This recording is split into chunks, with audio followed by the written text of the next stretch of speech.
Welcome. આજે આપણે જોવાના છીએ અક્ષાંશ રેખાંશ. અક્ષાંશ રેખાંશની સાથે સાથે જોઈશું પૃથ્વીની ગતિ અને ઋતુચક્ર. 3 ટોપિક આજે આપણે જોઈશું આ લેક્ચરમાં. તો સ્ટાર્ટ કરીએ છીએ અક્ષાંશ રેખાંશથી.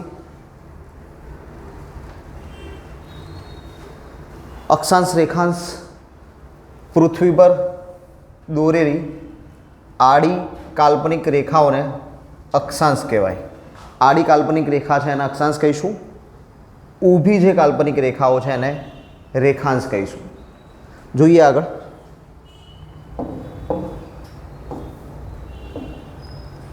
પૃથ્વી પર દોરવામાં આવેલી આડી કાલ્પનિક રેખા, મતલબ કે પેન પેન્સિલ લઈને દોરવા નથી ગયા, જસ્ટ એઝ્યુમ ઇમેજિનેશન કર્યું છે કે અહીંયાથી એક લાઈન પસાર થાય છે.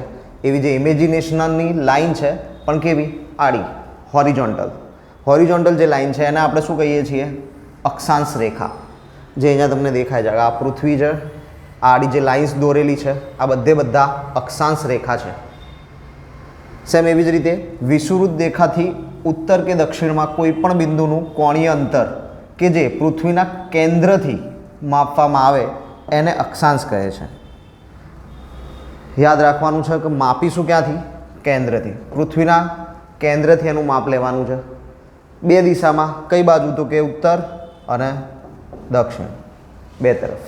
એટલે અહીંયા તમે જોઈ શકો છો કે પૃથ્વીના કેન્દ્રમાં બિલકુલ વચ્ચોવચ્ચ 0 છે. ત્યાંથી ઉપર જઈએ છીએ તો 15 છે, નીચે જઈએ તો પણ 15 છે. એટલે વચ્ચે એક્ઝેક્ટ કેન્દ્રમાં આપણે 0 ધારીએ છીએ. ઉત્તર તરફ જઈએ એમ નંબર આપીએ છીએ, દક્ષિણ તરફ આવીએ એમ નંબર આપીએ છીએ. અને એના કારણે જ આપણે અહીંયા ઉત્તર અક્ષાંશ અને દક્ષિણ અક્ષાંશ લખતા હોઈએ છીએ. કેમ કે 2 સેમ નંબર છે તો પાછળ ઉત્તર અક્ષાંશ અથવા દક્ષિણ અક્ષાંશ લખીશું તો ક્લેરિફાય થશે કે પૃથ્વીના મધ્યથી ઉત્તરની વાત કરવામાં આવી છે કે પૃથ્વીના મધ્યથી દક્ષિણની વાત કરવામાં આવી છે. ડન. પણ યાદ રાખીશું કે જે આડી કાલ્પનિક રેખાઓ છે એને શું કહેવાય છે? અક્ષાંશ રેખા. અક્ષાંશ તરીકે એને ઓળખીએ છીએ. ડન. ચલો રેખાંશની વાત કરી લઈએ હવે. હાલ પૃથ્વી પર દોરવામાં આવેલી ઊભી કાલ્પનિક રેખા, વર્ટિકલ લાઇન્સ, બરાબર. ઊભી કાલ્પનિક રેખાઓ જે છે એને આપણે શું કહીએ છીએ? રેખાંશ. વર્ટિકલ લાઇન્સને આપણે કયા નામથી ઓળખીશું? તો રેખાંશના નામથી ઓળખીશું. હોરિઝોન્ટલ લાઇન્સ હતી તો આપણે હોરિઝોન્ટલ લાઇન્સને નામ શું આપ્યું હતું? અક્ષાંશ. આ હોરિઝોન્ટલ એટલે કે આડી લાઇન્સ, જ્યારે રેખાંશ એટલે વર્ટિકલ ઊભી લાઇન્સ. ડન. યાદ રહેશે. જેમ આપણે આગળ જોયું હતું એમ અહીંયા પણ છે. આગળ જે આપણે જોયું અક્ષાંશની અંદર એમાં શું હતું? તો કે 2 દિશા હતી, ઉત્તર દક્ષિણ. પણ રેખાંશમાં એવું નહીં થાય. રેખાંશમાં આવશે પૂર્વ પશ્ચિમ. ડન. દિશા બદલાઈ જશે. આપણે દિશાઓ જોઈએ તો ભાગ પાડીએ તો સૌથી ઉપર હોય ઉત્તર, નીચે હોય દક્ષિણ, પૂર્વ અને પશ્ચિમ. તો સેમ એ જ વસ્તુ કરી. આપણે ભાગ ક્યાંથી પાડીએ છીએ? કેન્દ્રથી. તો કેન્દ્રથી પહેલાં અક્ષાંશમાં ભાગ પાડ્યા ઉપર અને નીચે, તો નામ આપ્યું ઉત્તર અને દક્ષિણ. કેન્દ્રથી ભાગ પાડીશું પૂર્વ અને પશ્ચિમ, તો લખીશું પૂર્વ પશ્ચિમ. બરાબર. તો સેમ અહીંયા એ જ વસ્તુ આપણને આપેલી છે. 0 લાઈન, ત્યાંથી પૂર્વ તરફ જાઓ તો પૂર્વ રેખાંશ, પશ્ચિમ તરફ જાઓ તો પશ્ચિમ રેખાંશ. એટલે કે 0 લાઇન્સથી. હવે અત્યારે આપણે વાત કરીએ તો 0 લાઈન, આ 0 લાઈન છે. 0 લાઈનની ડાબી બાજુએ આપણી જમણી થશે, પણ લાઈનની કઈ થાય? ડાબી. તો 0 લાઈનની ડાબી બાજુએ જાઓ તો કઈ દિશા હોય? પૂર્વ. એટલે શું હોય? પૂર્વ રેખાંશ. 0 લાઈનથી જમણી બાજુ આવો તો કઈ દિશા હશે? પશ્ચિમ. એટલે એને કહેવાશે પશ્ચિમ રેખાંશ. ક્લિયર છે આટલું? પૂર્વ પશ્ચિમ રેખાંશ, ઉત્તર દક્ષિણ અક્ષાંશ. ચલો. કોઈ પણ સ્થળનું કોણીય અંતર ગ્રીનિચના, ગ્રીનિચ એટલે શું? તો કે આ 0 ડિગ્રીની જે લાઈન છે એ ગ્રીનિચ શહેર ઉપરથી પસાર થાય છે એટલે આપણે એને કહીએ છીએ ગ્રીનિચ રેખા. ડન. તો 0 ડિગ્રીને ગ્રીનિચ રેખા તરીકે પણ ઓળખીશું. ગ્રીનિચ રેખા પૂર્વ કે પશ્ચિમમાં હોય તેને રેખાંશ કહે છે. ડન. ગ્રીનિચ શહેરમાંથી જ આપણે 0 લાઈન કેમ પસાર કરી? તો ઇંગ્લેન્ડ. ગ્રીનિચ શેમાં આવે છે? બ્રિટન. તો બ્રિટને આખા વિશ્વમાં મોટાભાગના દેશો પર આધિપત્ય જમાયેલું હતું, શાસન કરતું હતું, એટલે એને પોતાના વર્ચસ્વના આધારે ગ્રીનિચ રેખાથી શરૂઆત કરાઈ. ચલો, પૃથ્વીના ગોળા પર મધ્યમાં આડી ગોળાકાર રેખા દોરેલી છે જેને વિષુવવૃત્ત કહે છે. ડન. આડી રેખાને શું કહેવાય? ના, આગળ શું જોયું? અક્ષાંશ. પણ મધ્યમાં દોરેલું હોય તો સૌથી મધ્યમાં આવેલું અક્ષાંશ કયું? વિષુવવૃત્ત. કયું માપ હશે? 0. ડન. યાદ રહેશે કે જે આડી લાઇન્સ દોરેલી છે અક્ષાંશની, એ અક્ષાંશોમાં સૌથી મધ્યમાં કયું અક્ષાંશ છે? તો વિષુવવૃત્ત છે. અને એ કયું છે? 0 ડિગ્રી. પૃથ્વીની મધ્યમાંથી પસાર થાય છે. થઈ ગયું, મિડલ કીધું જ છે. વિષુવવૃત્તની ઉત્તર તરફનો ભાગ ઉત્તર ગોળાર્ધ, દક્ષિણ તરફનો ભાગ દક્ષિણ ગોળાર્ધ. અહીંયા આપ્યું જ છે, 2 ભાગ અલગ કર્યા છે, પૃથ્વી વચ્ચેથી તોડી નાખી. ઉપર તરફ ગયું એ ઉત્તર ગોળાર્ધ, નીચે તરફ રહ્યું એ દક્ષિણ ગોળાર્ધ. ડન. તો કે આ વચ્ચેથી જ્યાંથી ભાગ કર્યા એ શું હતું? તો વિષુવવૃત્ત. વિષુવવૃત્તથી આપણે 2 ભાગ કરી દીધા. ઉપરની બાજુ જે રહી ગયું એને શું કહીશું? ઉત્તર ગોળાર્ધ. નીચેની બાજુ જે રહી ગયું એને શું કહીશું? દક્ષિણ ગોળાર્ધ. ડન છે. તો વિષુવવૃત્તથી 2 ભાગ પૃથ્વીના થશે, ઉત્તર અને દક્ષિણમાં.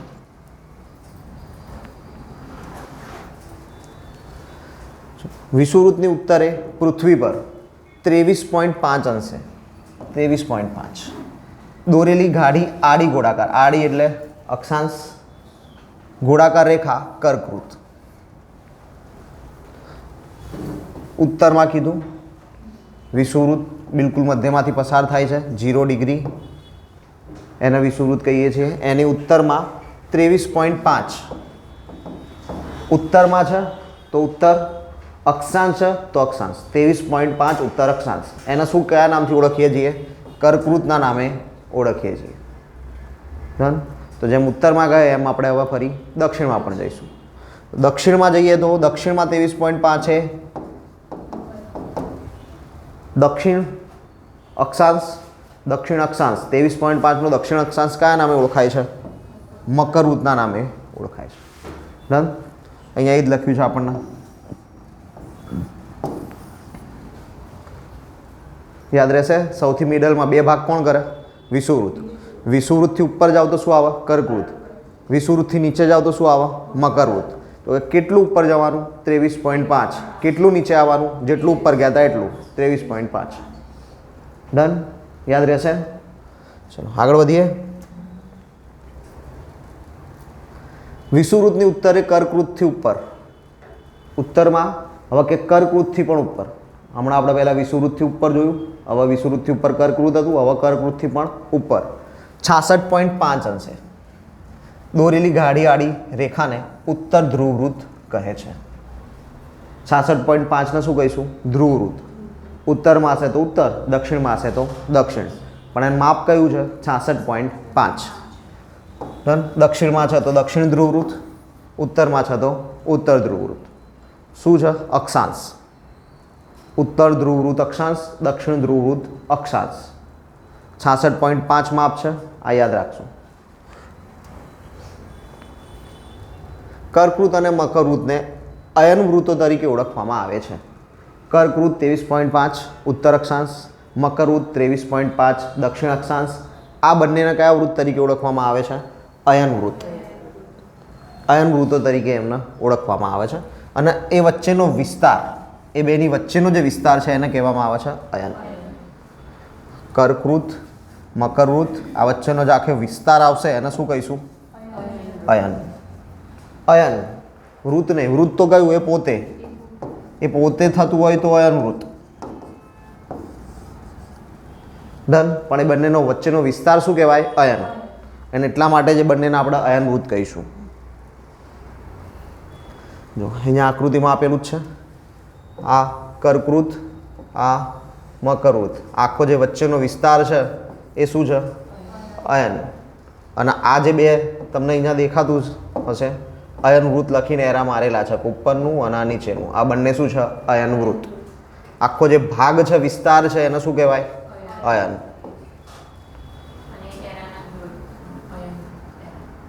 હા, કર્કવૃત ને મકરવૃત એ પોતે આયનવૃત. ક્લિયર? ચલો આગળ વધીએ. સૌથી મોટું અક્ષાંશ વૃત્ત સૌથી મધ્યમાંથી પસાર થાય 0 ડિગ્રી. શરૂઆત જ એનાથી કરીએ આપણે વિષુવવૃત્તથી. વિષુવવૃત્તની લંબાઈ કેટલી? 40,000 કિલોમીટર. વિષુવવૃત્તની લંબાઈ કેટલી છે? 40,000 કિલોમીટર. મારો પ્રશ્ન એવો નહીં પૂછો કે વિષુવવૃત્તની લંબાઈ કેટલી, મારો તો પ્રશ્ન એવો પૂછો પૃથ્વીનો પરિઘ કેટલો.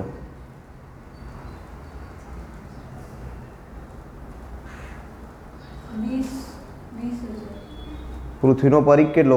પરિઘ શોધવો હોય શું કરીશું? પાઈ ડી. સૂત્ર શું પરિઘ શોધવાનું? ચલો મેથ્સમાં જઈએ થોડુંક.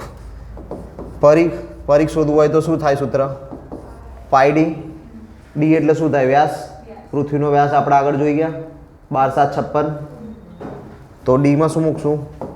12,756 ગુણ્યા 22/7. મને શું મળશે? પરિઘ. આન્સર લાવીશ તો મને પરિઘ મળી જશે ને. પણ વસ્તુ એ જ છે કે મને પરિઘ અહીંયા લખીને આપી જ દીધો છે, મારે શું કામ શોધવાનું? વિષુવવૃત્ત પોતે શું થાય? પરિઘ. કેમ? ગોળ છે, એક્ઝેક્ટ મધ્યમાં છે. પરિઘ બી ક્યાં હોય? એક્ઝેક્ટ સર્કલ મિડલમાં. તો આપણને મળી ગયું ને. તો શોધવા જવાની જરૂર નથી. આપણને અહીંયા સીધી રીતે ખબર પડે કે એક્ઝેક્ટ 40,000 તો નહીં થાય. એટલા માટે જ અહીંયા કીધું છે કે અંદાજે 40,000. કેમ? કેમ કે ફાઇનલ આંકડો ક્યારેય પૂછતા નથી. એનું કારણ હું તમને આગળ બતાવું. પૃથ્વીનો વ્યાસ 12,724. આપણે આગળ શું ભણી ગયા હતા? 12,756. હવે બંને ડેટા ઓફિશિયલ બુક્સમાંથી લીધા છે. જીસીઆરટી, એનસીઆરટી, યુનિવર્સિટી ગ્રંથ નિર્માણ બોર્ડ આવી ઓફિશિયલ વેબસાઇટો ઉપર આંકડા આપેલા છે. હવે એમાં બે જગ્યાએ અલગ અલગ આંકડા આપ્યા છે. બંને ઓથેન્ટિકેટેડ છે, બે ઉપર રીટ થાય. પરીક્ષામાં પૂછાય તો તમે 12,756 લખીને આવો અને જવાબ 12,724 આપ્યો હોય તો તમે રીડ કરી શકવાના કે ભાઈ જીસીઆરટીને તો આવું આપીશું. આન્સર માનો કે તમે 12,724 કરીને આવ્યા અને પેલા 12,756 આપ્યો તોય તમે રીડ કરવાના કે યુનિવર્સિટી ગ્રંથ નિર્માણમાં તો આવું આપીશું.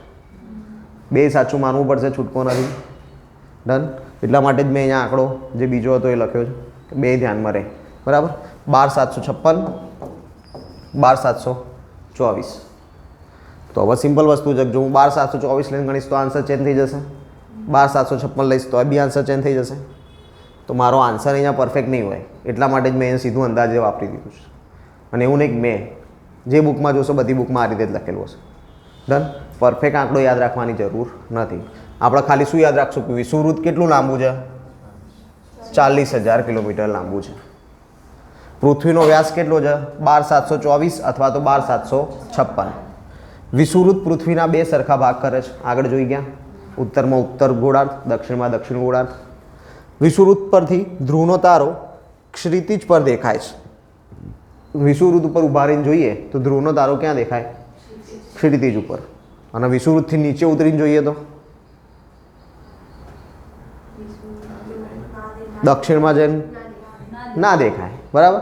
વિષુવવૃત્તથી દક્ષિણમાં જઈએ એટલે ધ્રુવનો તારો દેખાતો બંધ થઈ જાય. છેલ્લું પોઈન્ટ છે વિષુવવૃત્ત કે જ્યાંથી ધ્રુવનો તારો દેખાશે. વિષુવવૃત્તથી જેવા નીચે ઉતરશો ધ્રુવનો તારો દેખાતો બંધ થઈ જશે. ડન. વિષુવવૃત્ત 0 ડિગ્રી જોઈ લીધું છે આપણે આગળ. ચલો હવે વાત કરીએ અક્ષાંશ. પ્રોપર અક્ષાંશની વાત કરીએ. આગળ ખાલી માહિતી જોઈ બધી. હવે પ્રોપર અક્ષાંશ શું છે એ જોઈએ. આકૃતિમાં તમને અલગ અલગ બે આકૃતિ આપી દીધી છે, આગળ જોઈ ગયા બંને. મહત્વપૂર્ણ અક્ષાંશો. વિષુવવૃત્ત 0 ડિગ્રી જોઈ લીધું છે. પછી કે સૌથી ઉત્તરમાં છેલ્લું કયું? તો કે 90 ડિગ્રી. મધ્યમાંથી સ્ટાર્ટ કર્યું 0થી, ઉત્તરમાં ગયા તો ઉત્તરમાં સૌથી છેલ્લે ક્યાં સુધી પહોંચ્યા? તો કે 90 સુધી પહોંચ્યા. એને આપણે શું કહીએ છીએ? ઉત્તર ધ્રુવ. એટલે કે 90 ડિગ્રી ઉત્તર. બીજું છે દક્ષિણમાં સૌથી છેલ્લું દક્ષિણ ધ્રુવ, 90 ડિગ્રી દક્ષિણ. એ સિવાય બીજા 4 મહત્વના અક્ષાંશ આપણે યાદ રાખેલા છે. આગળ જ જોઈને ગયા છે, ફરી જોઈ લઈએ. ઉત્તર ગોળાર્ધની અંદર કર્કવૃત 23.5 એટલે કે 23/1/2. એટલે જ બે આંકડા અલગ અલગ લખ્યા કે પરીક્ષામાં ગમે તે રીતે આવે તમને યાદ હોય. 23.5 લખો તો બી એ જ થાય, 23/1/2 લખો તો બી એ જ થાય. દક્ષિણ ગોળાર્ધમાં મકરવૃત 23.5 દક્ષિણ, 66.5 ઉત્તર, 66.5 દક્ષિણ, ઉત્તર ધ્રુવવૃત્ત, દક્ષિણ ધ્રુવવૃત્ત. કન્ફર્મ? ચલો આ 4 આપણા માટે ખાસ કામના હોય છે. અને 5મું આપણું વિષુવવૃત્ત. કુલ અક્ષાંશો કેટલા? તો કે હવે કુલ અક્ષાંશની ગણતરી કરીએ. તો સૌથી પહેલાં તો આપણે વિષુવવૃત્ત જોયું, જ્યાંથી ભાગ પડવાનું ચાલુ થાય 0 ડિગ્રી. ત્યાંથી આપણે જોયું કે ઉત્તરમાં જઈએ તો કેટલું આવે છેલ્લું? 90. ઉત્તરમાં સૌથી છેલ્લું કયું? 90, ઉત્તર ધ્રુવ. દક્ષિણમાં સૌથી છેલ્લું કયું? 90, દક્ષિણ ધ્રુવ. તો હવે 0 થી ઉપર જઈશું 1 2 3 એવી રીતે કરતાં કરતાં ક્યાં ગયા? 90.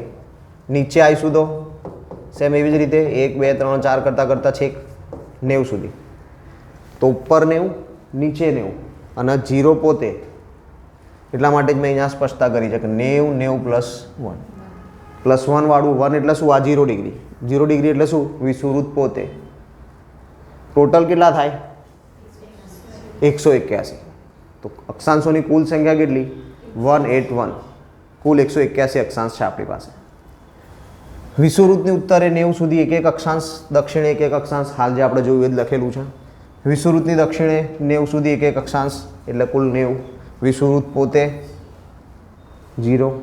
ડન. હવે પરીક્ષામાં એમ પૂછાય કે અક્ષાંશો નહીં પૂછવા, એવું પૂછવું છે કે ગોળાકાર અક્ષાંશો કેટલા? તો 2 ઓછા થઈ જાય. કેટલા થઈ જાય? 179. તો કે કેમ એવું? તો કે ઉત્તર ધ્રુવ અને દક્ષિણ ધ્રુવ એ ગોળાકાર નથી, એ ખાલી પોઈન્ટ જ છે, છેલ્લો લાસ્ટ પોઈન્ટ પૃથ્વીનો. ઉત્તરની અંદર સૌથી છેલ્લો પોઈન્ટ એક્ઝેક્ટ મિડલમાં ધાર્યો એને કહેવાય 90 ડિગ્રી ઉત્તર ધ્રુવ. નીચે ધાર્યો દક્ષિણમાં 90 ડિગ્રી દક્ષિણ ધ્રુવ. એટલે એ વર્તુળ નથી, એ ખાલી જસ્ટ પોઈન્ટ છે. ડન. એટલે આપણે વર્તુળની અંદર એને ગણતા નથી. ક્લિયર? તો ટોટલ અક્ષાંશ કહે તો 181, પણ ગોળાકાર કહે તો 179. 2 અક્ષાંશ ગણાશે નહીં. કયા નહીં ગણાય? ઉત્તર ધ્રુવ અને દક્ષિણ ધ્રુવ. ચલો, અક્ષાંશ વૃત્તનું માપ લંબાઈ વધુ તો ગરમી વધુ. કહેવાનો મતલબ શું છે? આપણે આગળ સૌ પહેલાં એટલે જ મેં તમને શીખવાડ્યું પૃથ્વીનો પરિઘ પાયડી કર્યું. પાયડી સૌથી મોટું, એનાથી ઉપર જઈશું એમ વ્યાસ ઘટતો જશે. ફોર એક્ઝામ્પલ, ચલો આગળનામાં બતાવું તો તમને વધારે ખબર પડશે. ઇમેજમાં જ જોઈ લો. ચલો આ ઇમેજ જોઈ લઈએ, આમાં સમજાઈ જશે. ખાલી સમજવા પૂરતું, આ ઉપરનું ધ્યાન ના રાખતા. હાલ આ વિષુવવૃત્ત સૌથી લાંબુ હશે. હવે હું એનાથી ઉપરથી અહીંયા આવીશ તો આ નાનું થઈ જશે. એની ઉપર જઈશ તો એનાથી નાનું થશે. સૌથી ઉપર તો પોઈન્ટ જ થઈ જાય છે. ડન. જેમ જેમ ઉપર વધુ છે એમ એમ ઘટે છે. એવી જ રીતે સેમ વિષુવવૃત્તથી નીચે જે સેમ બી ઘટશે. તો સૌથી મોટું કયું છે? વિષુવવૃત્ત. હવે અહીંયા સ્ટેટમેન્ટ શું હતું આપણી જોડે? અક્ષાંશ વૃત્તનું માપ એટલે કે લંબાઈ વધુ તો ગરમી વધુ. તો સૌથી મોટું કોણ છે? વિષુવવૃત્ત. તો લંબાઈ સૌથી વધુ કોની? વિષુવવૃત્તની. તો સૌથી વધુ ગરમી ક્યાં મળશે? વિષુવવૃત્ત ઉપર લખ્યું છે આપણે. સૌથી મોટું છે વિષુવવૃત્ત, સૌથી વધુ ગરમી ક્યાં હોય? વિષુવવૃત્ત પર હોય. પછી ત્યાંથી ઉપર જઈશું એમ કેવું થશે? ગરમી ઘટતી જશે. ત્યાંથી નીચે જઈશું એમ ગરમી ઘટતી જશે. ડન. યાદ રાખવાનું, વિષુવવૃત્તથી ઉપર જાઓ તો ઘટશે, વિષુવવૃત્તથી નીચે આવો તો ઘટશે. હવે ઓપોઝિટ ડાયરેક્શન શું થાય? ધ્રુવ. તો કે ધ્રુવ તરફથી વિષુવવૃત્ત તરફ આવો તો ગરમી વધે.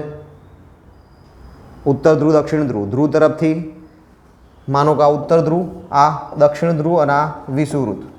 તો ઉત્તર ધ્રુવથી નીચે વિષુવવૃત્ત તરફ આવશો તો ગરમી શું થશે? વધશે. દક્ષિણ ધ્રુવથી વિષુવવૃત્ત તરફ આવશો તો ગરમી શું થશે? વધશે. વધશે. પણ વિષુવવૃત્ત પકડશો, વિષુવવૃત્તથી ઉપર જશો તો ઘટી, વિષુવવૃત્તથી નીચે ગયા તો ઘટી. ડન. વચ્ચેનું પકડો. માનો કે કર્કવૃત્ત છે, મકરવૃત્ત છે. અહીંયા આપણે નીચે લીધું તો મકરવૃત્ત.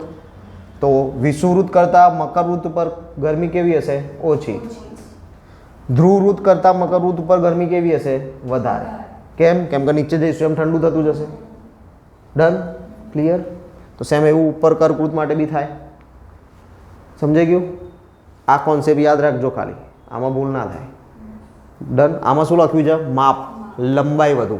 તો લંબાઈ વધુ આપણે આગળ પરિઘના આધારે જોઈ લીધી કે પરિઘમાં સૌથી મોટું વિષુવવૃત્ત, એનાથી ઉપર જશે એમ લંબાઈ ઘટશે. લંબાઈ ઘટી તો ગરમી ઘટી, લંબાઈ વધી તો ગરમી વધી. અક્ષાંશ વૃત્તના નંબર વધુ તેમ ગરમી ઓછી. હવે અહીંયા શું લખ્યું છે? નંબર. ડન. વિષુવવૃત્તનો નંબર કયો? 0. તો સૌથી ઓછો નંબર અહીંયા શું કીધું? જેમ નંબર વધારે એમ ગરમી ઓછી, એટલે કે ઠંડી વધારે. તો વિષુવવૃત્ત 0 છે તો ગરમી સૌથી વધારે હશે, ઠંડી સૌથી ઓછી. પછી ઉપર જઈએ તો 1 આવશે, એટલે વિષુવવૃત્ત કરતાં ઓછી ગરમી, વધારે ઠંડી. તો જેમ ઉપર જતા જશો એમ નંબર વધતા જશે. એમ અલ્ટિમેટલી છેલ્લે કયો નંબર આવશે? 90. તો 90 ઉપર ગરમી સૌથી ઓછી, ઠંડી સૌથી વધારે. થઈ ગયું. સેમ નીચે જાઓ, 90 ઉપર ઠંડી સૌથી વધારે, ગરમી સૌથી ઓછી. ડન. બે રીતે યાદ રહી ગયું, માપ અને નંબર. જો માપ વધારે હશે તો ગરમી વધારે હશે, પણ નંબર વધારે હશે તો ઠંડી વધારે હશે. ડન. Vice versa. યાદ રહેશે. બે અક્ષાંશ વૃત્ત વચ્ચેનું અંતર કેટલું? 111 કિલોમીટર. એટલે કહેવા શું માંગે છે? તો કે આ 0 વિષુવવૃત્ત છે, વિષુવવૃત્તથી ઉપર 1 ક્યારે લખવાનું? તો કે 111 કિલોમીટર છોડીને, 111 કિલોમીટર છોડીને પછી અહીંયા 1 ડિગ્રી લખવાનું. ડન. પછી પાછું 111 છોડવાનું, પછી 2 લખવાનું. સમજાયું? તો બે અક્ષાંશ વૃત્ત વચ્ચેનું અંતર કેટલું? 111 કિલોમીટર. પૃથ્વીના કેન્દ્રમાંથી વિષુવવૃત્ત સાથે બનતો ખૂણો એટલે વર્તુળનો અક્ષાંશ. અક્ષાંશની પાછી વ્યાખ્યા આપી દીધી કે પૃથ્વીના કેન્દ્રમાંથી વિષુવવૃત્ત સાથે બનતો ખૂણો એટલે વર્તુળનો અક્ષાંશ. 1 ડિગ્રી, 2 ડિગ્રી, 3 ડિગ્રી જે લખીએ છીએ એ શું છે? ખૂણો છે. કેવી રીતે? પૃથ્વી, કેન્દ્ર, વિષુવવૃત્ત, વિષુવવૃત્તનું કેન્દ્ર, ત્યાંથી અક્ષાંશ જોડે બનતો ખૂણો. આ પહેલું અક્ષાંશ છે ફોર એક્ઝામ્પલ. તો કે આ ખૂણો જોવાનો. આ જે ખૂણો છે એ એનું માપ કહેવાય. આ ખૂણો 1 ડિગ્રી છે એટલે એનું માપ 1 ડિગ્રી છે. એ ખૂણો 4 ડિગ્રી હશે તો માપ 4 ડિગ્રી હશે. ડન. તો સેમ એવું આપણે આગળ જોયું હતું, ઉત્તર ધ્રુવ, દક્ષિણ ધ્રુવ, કોઈ જ સર્કલ નથી. શું છે? પોઈન્ટ છે. કારણ શું? 90 ડિગ્રી છે. થઈ ગયું. 90 ડિગ્રી એ કેવી રીતે સર્કલ દોરશું? જગ્યા જ નહીં દોરવા. Exact centre two centre set થયું એટલે ત્યાં તો સર્કલ દોરી જ ના શકાય. એટલા માટે એ 2 પોઈન્ટ છે સર્કલ. ડન છે? સમજાઈ ગયું? ઉત્તર ધ્રુવ પરથી ધ્રુવનો તારો બરાબર માથા પર દેખાય. જેમ જેમ નીચે એમ માથાથી હટતો જાય. ચલો. ઉત્તર ધ્રુવ 90 ડિગ્રી ઉત્તર અક્ષાંશ, ખબર જ છે. દક્ષિણ ધ્રુવ 90 ડિગ્રી દક્ષિણમાં. ચલો હવે વાત કરીએ રેખાંશની. ઊભી કાલ્પનિક રેખાઓ આગળ આપણે જોઈ ગયા. 0 ડિગ્રી ગ્રીનિચ રેખા એ પણ જોઈ ગયા. ચલો જોઈએ. પૃથ્વીના ગોળા પર ઉત્તરથી દક્ષિણ દોરેલી ઊભી કાલ્પનિક રેખાઓને રેખાંશ વૃત્ત કહે છે. જો અક્ષાંશમાં આપણે શું લખ્યું? પૃથ્વીના ફરતે આડી દોરેલી કાલ્પનિક રેખાઓને આપણે શું કહીએ? અક્ષાંશ. પણ અહીંયા એવું નહીં લખ્યું. અહીંયા આપણે એવું લખ્યું કે પૃથ્વીની ફરતે ઊભી દોરેલી કાલ્પનિક રેખાઓને અક્ષાંશ કહીએ, રેખાંશ કહેવાય. અહીંયા આપણે શું લખીએ છીએ? ઉત્તર દક્ષિણ દોરેલી રેખા. કેમ? તો આપણે એ જ વસ્તુ જોવાની. ફોર એક્ઝામ્પલ આ પૃથ્વી,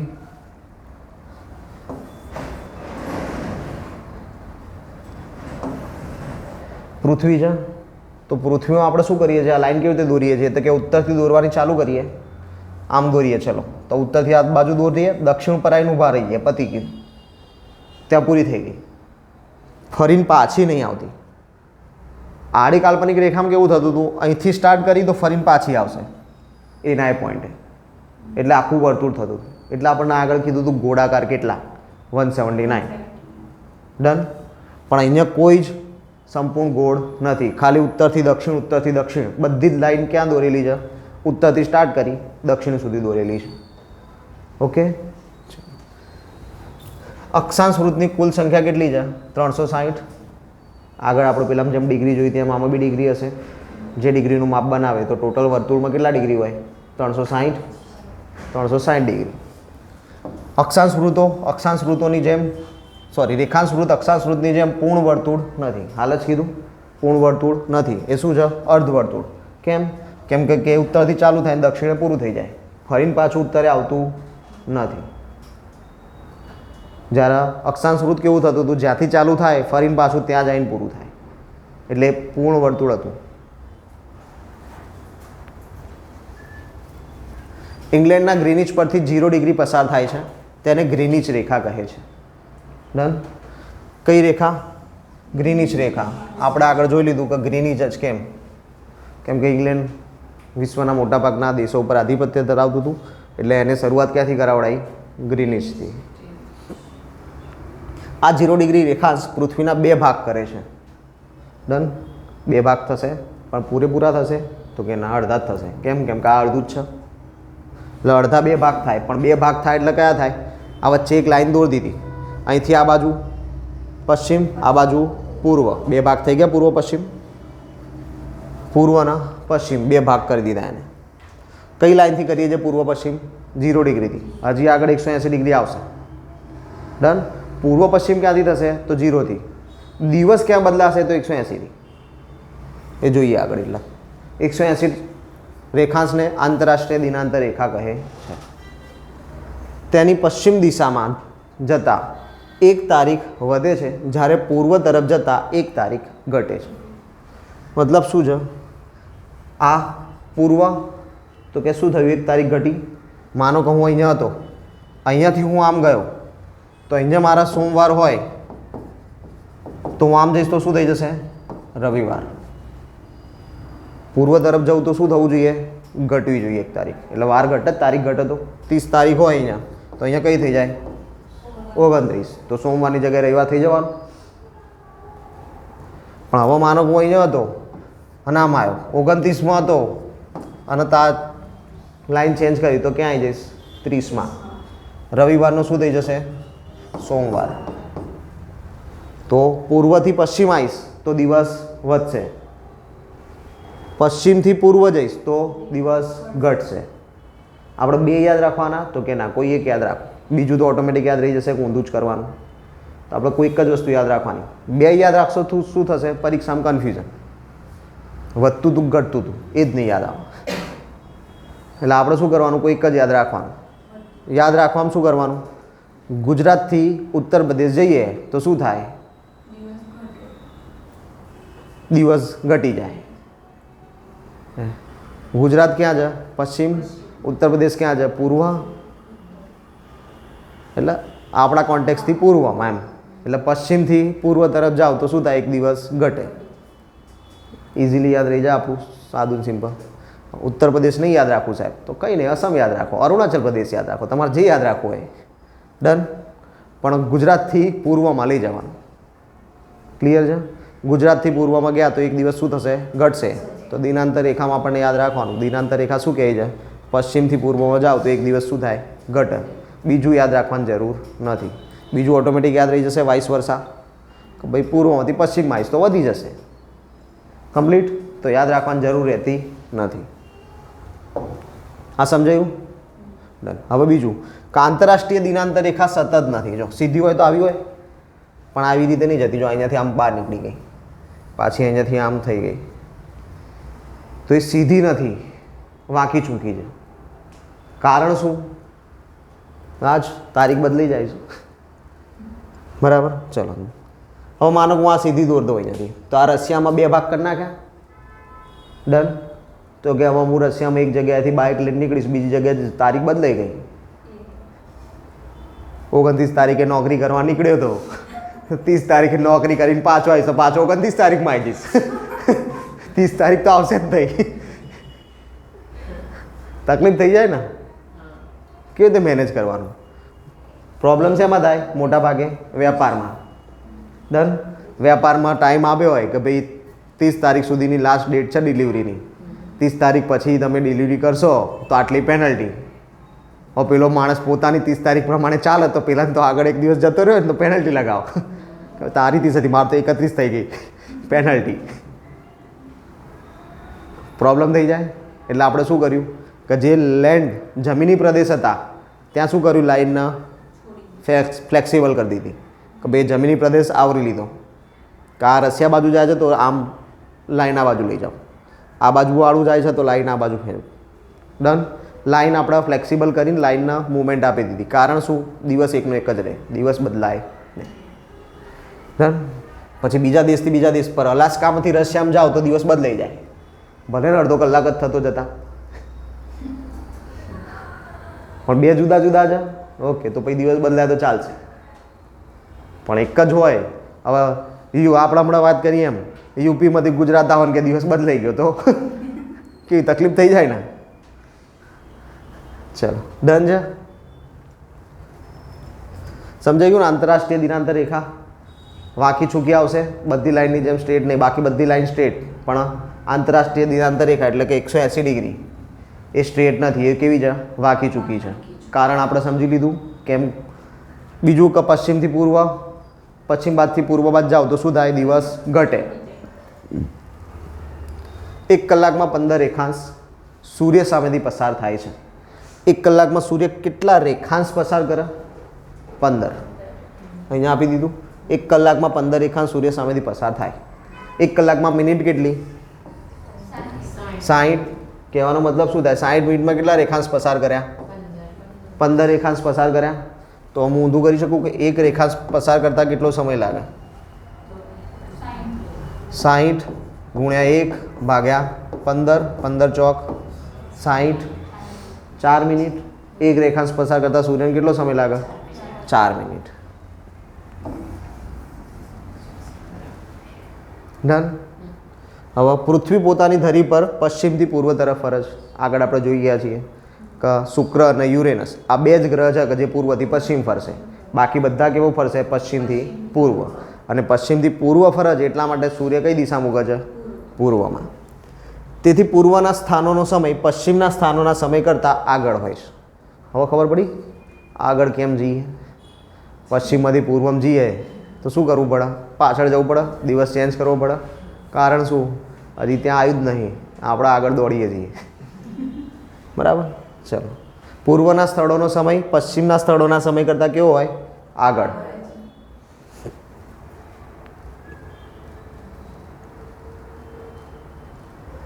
જે રેખાંશ વૃત્ત સૂર્યની બરોબર સામે આવે છે તે રેખાંશ પર આવેલા તમામ સ્થળોએ બપોરના 12 વાગ્યાનો સમય ગણવામાં આવશે. ડન. હવે રેખાંશ ફોર એક્ઝામ્પલ કે આ પૃથ્વી છે, આ રેખાંશ આપણે પકડીએ છીએ. આ રેખાંશ ઉપર સૂર્ય એક્ઝેક્ટ માથે આવી ગયો છે એટલે એક્ઝેક્ટ 12 વાગ્યા. તો અહીંયા રહેતો હોય ને એનાય 12 વાગ્યા, અહીંયા રહેતો હોય એનાય 12 વાગ્યા, અહીંયા રહેતો હોય ને એનાય 12 વાગ્યા. એ લાઈન ઉપર જ્યાં કોઈ પણ વ્યક્તિ રહી છે તમામની ઘડિયાળમાં કેટલા વાગ્યા હશે? 12. ફિક્સ. ડન. આ રીતે નક્કી કરેલા સમયને જે તે સ્થળનો સ્થાનિક સમય કહે છે. ડન. આપણે જોઈએ મોબાઈલમાં ટાઈમ સેટ કરતા હોય તો કે IST કરવું છે, પૂછો લખેલું આવે IST, તો ઇન્ડિયન સ્ટાન્ડર્ડ ટાઈમ. હવે ઇન્ડિયન સ્ટાન્ડર્ડ ટાઈમ સિલેક્ટ કરીએ એટલે શું થાય કે અંદર હજી પૂછે પાછા કે દિલ્હી, કલકત્તા, ચેન્નઈ, અમદાવાદ કયું કરવું છે. ડન. તો એમાં પાછા આપણે બાયફર્ગેશન કર્યું છે આપણા માટે. કેમ? કેમ કે સમય બદલાઈ જશે. કીધું ને 4 મિનિટનો ટાઈમ લાગે એક રેખાંશ પસાર કરતા, તો બધામાં 4-4 મિનિટ ફરક તો આવશે ને. બધામાં 12 અલગ અલગ ટાઈમે વાગશે. ગુજરાતમાં 12 વાગ્યા હશે તો ઉત્તર પ્રદેશમાં 12 વાગ્યા હોય એવું જરૂરી થોડી છે. તો સૂર્ય માથે આવો તો 12 વાગાડા ને, ટાઈમ જુદો જુદો છે. ઓકે, આપણે હમણાં સરખો કરી દઈએ.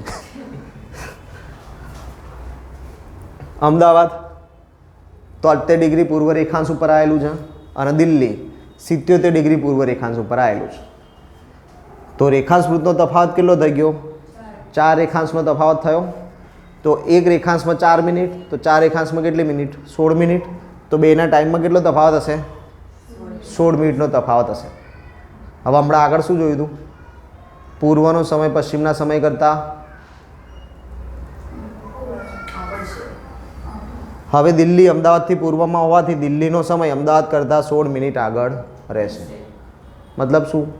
હાલ અહીંયા 12 વાગ્યા છે તો દિલ્હીમાં 12 ને 16 મિનિટ આગળ રહેવાનું એને.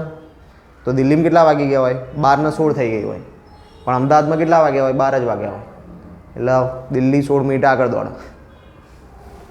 ચલો હમણાં ટાઈમ પર લાવી દઈએ, ચિંતા ના કરો. 2માં 12 વગાડી દઈએ. પ્રમાણ સમય રેખા. જુદા જુદા રેખાંશ પર આવેલા સ્થળોના સમય જુદા જુદા હોય. હાલ જોઈ લીધું. અમદાવાદ ઉપર જુદો ટાઈમ થયો હતો, દિલ્હી ઉપર જુદો ટાઈમ થયો હતો. જુદા જુદા દેશમાંથી પસાર થતી રેલગાડી માટે સમય નક્કી કરવો મુશ્કેલ થઈ જાય.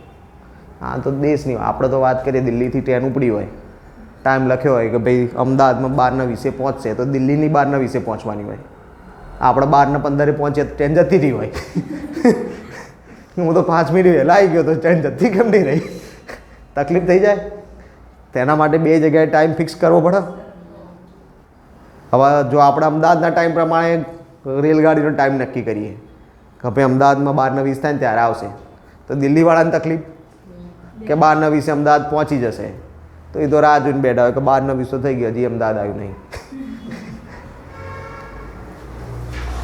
ઉદાહરણ તરીકે ભારતમાં ગુજરાતના દ્વારકા અને અસમના દિબ્રુગઢમાં સમયમાં 1 કલાક 45 મિનિટનો ફરક છે. બરાબર. દિબ્રુગઢ 1 કલાક 45 મિનિટ આગળ ચાલે, દ્વારકા 1 કલાક 45 મિનિટ પાછળ ચાલે.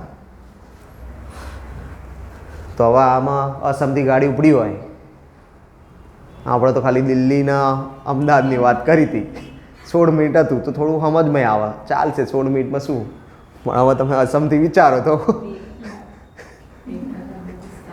પેલામાં ટાઈમ લખ્યો હોય 5 વાગે અમદાવાદ પહોંચશે, અહીં તો 5 વાગ્યાવાળો રાહ જોઈને બેઠો હોય, 7 વાગે તારે ગાડી આવે, 2 કલાક મોડી આવી. અને જો 7 વાગ્યાનું લખ્યું હોય તો ટ્રેનમાં બેઠાવાળા બધા હેરાન થઈ જાય. 5 વાગે લખ્યું હતું 7 વાગે પહોંચાડ્યા. તેથી સરળતા માટે જે તે દેશના મધ્ય ભાગમાંથી પસાર થતા રેખાંશ વડે સંપૂર્ણ દેશ માટેનો સ્થાનિક સમય નિર્ધારિત કરાય છે. ડન. સોલ્યુશન શું? એક્ઝેક્ટ મિડલમાંથી જે કોઈ આવતું હોય બધાને કહી દો કે ભાઈ તારી રેખાંશનો ટાઈમ નહીં જોવાનો, તારા આનો જ ટાઈમ જોવાનો, એ જ ટાઈમ બધા માટે કોમન. ડન. એને શું કહીએ છીએ? સ્થાનિક સમય. આપણું સૌથી મધ્યમાંથી પસાર શું થાય છે? 82.30 82 ડિગ્રી 30 મિનિટ પૂર્વ રેખાંશ. પૂર્વમાં છીએ તો પૂર્વ રેખાંશ લાગે આપણને. ગ્રીનિશની આપણે કઈ બાજુ છીએ? પૂર્વ બાજુ. આ યાદ રાખજો, ગ્રીનિશથી આપણે કઈ બાજુ? પૂર્વ બાજુ. એટલે આપણે કયું લાગે? પૂર્વ રેખાંશ. 82.30 મિનિટ પૂર્વ રેખાંશ ઉત્તર પ્રદેશના મિર્ઝાપુર પરથી નક્કી કરેલ છે. મતલબ કે આપણી પ્રમાણ સમય રેખા, સ્થાનિક સમય રેખા ક્યાંથી પસાર થાય છે? મિર્ઝાપુર પરથી પસાર થાય છે. ઘણી બધી બુકમાં તમને જોવા મળશે અલ્હાબાદ નજીકથી પસાર થાય છે. તો કે હા, મિર્ઝાપુર અલ્હાબાદની જોડે આવ્યું, તો એમ એવું લખ્યું કે અલ્હાબાદની જોડેથી પસાર થાય. કંઈ ખોટું નથી, સાચું જ છે. પણ આપણને પરીક્ષામાં એવું પૂછે કે કોના ઉપરથી પસાર થાય છે? તો મિર્ઝાપુર ઉપરથી. કેમ કે અલ્હાબાદ ઉપરથી પસાર નહીં થતી, એની જોડેથી પસાર થાય છે. ડન. તો પસાર ક્યાંથી થાય? મિર્ઝાપુર પરથી. ડન. યાદ રાખજો. ક્યાં ચોપડીમાં કદાચ એવું લખ્યું કે અલ્હાબાદ પરથી પસાર થાય છે, તો ના, અલ્હાબાદ પરથી પસાર નથી થતી, અલ્હાબાદ નજીકથી પસાર થાય છે. ભારતીય પ્રમાણ સમય રેખા નક્કી કરી છે આપણે. મિર્ઝાપુર પરથી પસાર થાય 82 ડિગ્રી 30 મિનિટ. આકૃતિમાં અહીંયા તમને આ દેખાય છે લાઈન. આ જે લાઈન છે આપણી પ્રમાણ સમય રેખા. અહીંયા 12 વાગ્યા હોય તો પછી તમે અસમમાં હોય તોય 12 વાગ્યા હોય, ને ગુજરાતમાં હોય તોય 12 જ વાગ્યા હોય. ડન. એટલે હવે ટ્રેનનો ટાઈમ મેચ થઈ ગયો. હવે 2 કલાક મોડા પડશું. સોલ્યુશન લાવી દીધું આપણે. ચાલો. ભારત ગ્રીનિશના પૂર્વે 82 ડિગ્રી 30 મિનિટ પૂર્વ રેખાંશ પર સ્થિત છે, જેનો સમય ગ્રીનિશના સમયથી 5 કલાક 30 મિનિટ આગળ છે.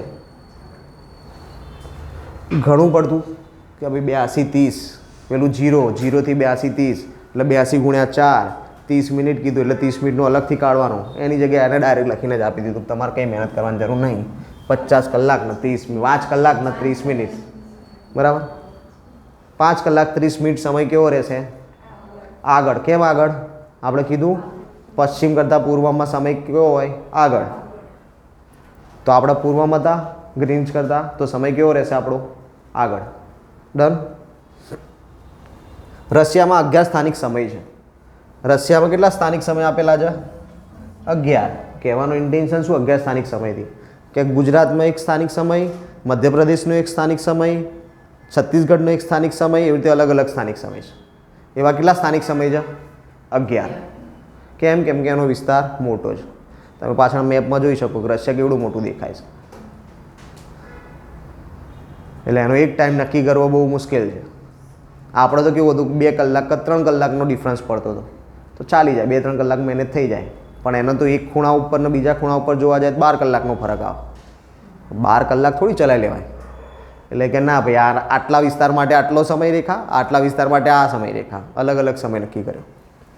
ટોટલ કેટલા સમય એવા નક્કી કર્યા? 11. પરીક્ષામાં લાસ્ટ ટાઈમ જીપીએસસીમાં બી પૂછાઈ ગયું છે કે સૌથી વધુ પ્રમાણ સમય રેખા ધરાવતો દેશ કયો? તો ફ્રાન્સ. કેટલા? 12. બરાબર. ફ્રાન્સ એવું કહે છે કે મારા 13 સમય. ડન. ફ્રાન્સના મુજબ પોતાના કેટલા છે? 13.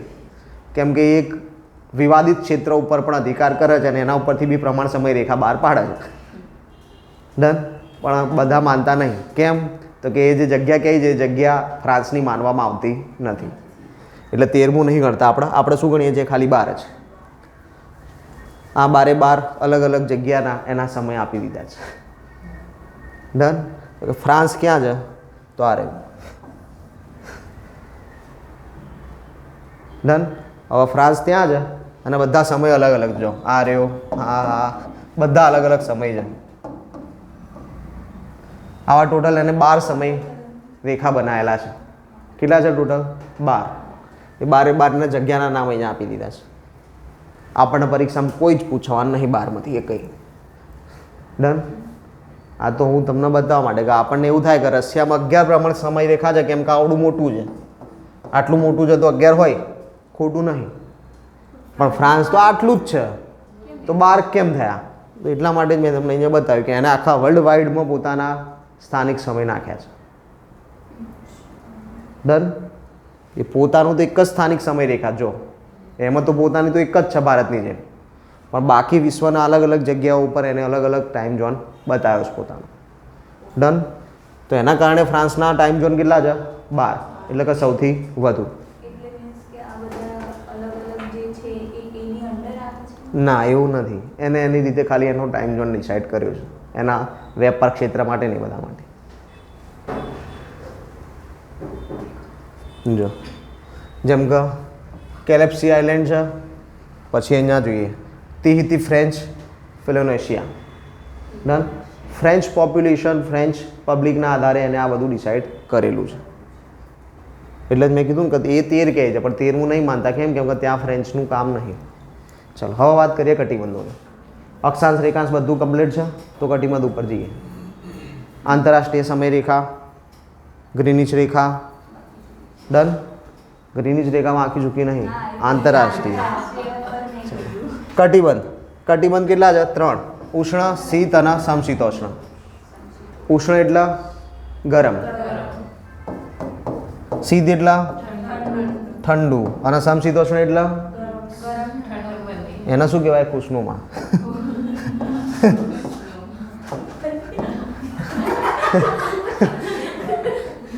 કેવું કહેવાય? ખુશનુમા. આપણે કયા વાતાવરણમાં જીવીએ? એટલે આપણે લખ્યા નિબંધમાં ગુજરાતનું વાતાવરણ ખુશનુમા છે. થઈ ગયું. 3 કટિબંધ છે આપણી જોડે. ચાલો. કર્કવૃત, મકરવૃત. આની વચ્ચે આવ્યું તો કટિબંધમાં આવે. અયન સાચું જ છે, ખોટું નહીં. પણ કટિબંધની દ્રષ્ટિએ જોઈએ તો ઉષ્ણ કટિબંધ. કર્કવૃતથી 66.5 ઉત્તર ને 66.5 મકરવૃતથી નીચે સમશીતોષ્ણ. શું આવશે? સમશીતોષ્ણ. 66.5 થી 90 દક્ષિણમાં, 66.5 થી 90 ઉત્તરમાં શીત. 3 કટિબંધ ખબર પડી ગઈ. વિષુવવૃત્તથી કર્કવૃત, વિષુવવૃત્તથી મકરવૃત ઉષ્ણ કટિબંધ. કર્કવૃતથી 66.5 ઉત્તર, મકરવૃતથી 66.5 દક્ષિણ સમશીતોષ્ણ. 66.5 દક્ષિણથી 90 દક્ષિણ શીત. 66.5 ઉત્તરથી 90 ઉત્તર શીત. 3 કટિબંધ યાદ રહી ગયા માપ સાથે. હમણાં આગળ શિયાળો, ઉનાળો, ચોમાસું બી જોઈ લઈશું. ચલો થઈ ગયું. હા આગળવાળું જો આ વિષુવવૃત્તની લાઈન છે 0 થી 23.5 ઉત્તર, 23.5 દક્ષિણ. આખો વિસ્તાર શું કહેવાય? ઉષ્ણકટિબંધ કહેવાય. 23.5 ઉત્તરથી 66.5 ઉત્તર અને 23.5 દક્ષિણથી 66.5 દક્ષિણ. આ વિસ્તારને શું કહીશું? સમશીતોષ્ણ. અને 66.5થી દક્ષિણથી 90 દક્ષિણ, 66.5 ઉત્તરથી 90 ઉત્તર, એને શું કહીશું? શીત. બધામાં અલગ અલગ કલર દોરેલો જ છે. સૌથી વધારે ક્યાં દેખાય છે? સમશીતોષ્ણ ભેગું કરો પહેલા તો ભાઈ. ચલો, ઉષ્ણકટિબંધ અતિશય ગરમી, શીત કટિબંધ ઠંડી, સમશીતોષ્ણ કટિબંધ. સોરી, આમાં થોડું ચેન્જ થઈ ગયું છે ઉપર લખવામાં. ઇંગ્લિશ સાચું લખ્યું છે, ટેમ્પરેટ ઝોન અને પોલાર ઝોન. આ સાચું લખ્યું છે. પોલાર ઝોન એટલે શીત કટિબંધ અને ટેમ્પર એટલે સમશીતોષ્ણ. આમાં શીત કટિબંધ સખત ઠંડી, પોલાર ઝોન સમશીતોષ્ણ, ટેમ્પર ઝોન સપ્રમાણ ગરમી અને ઠંડી. ક્લિયર?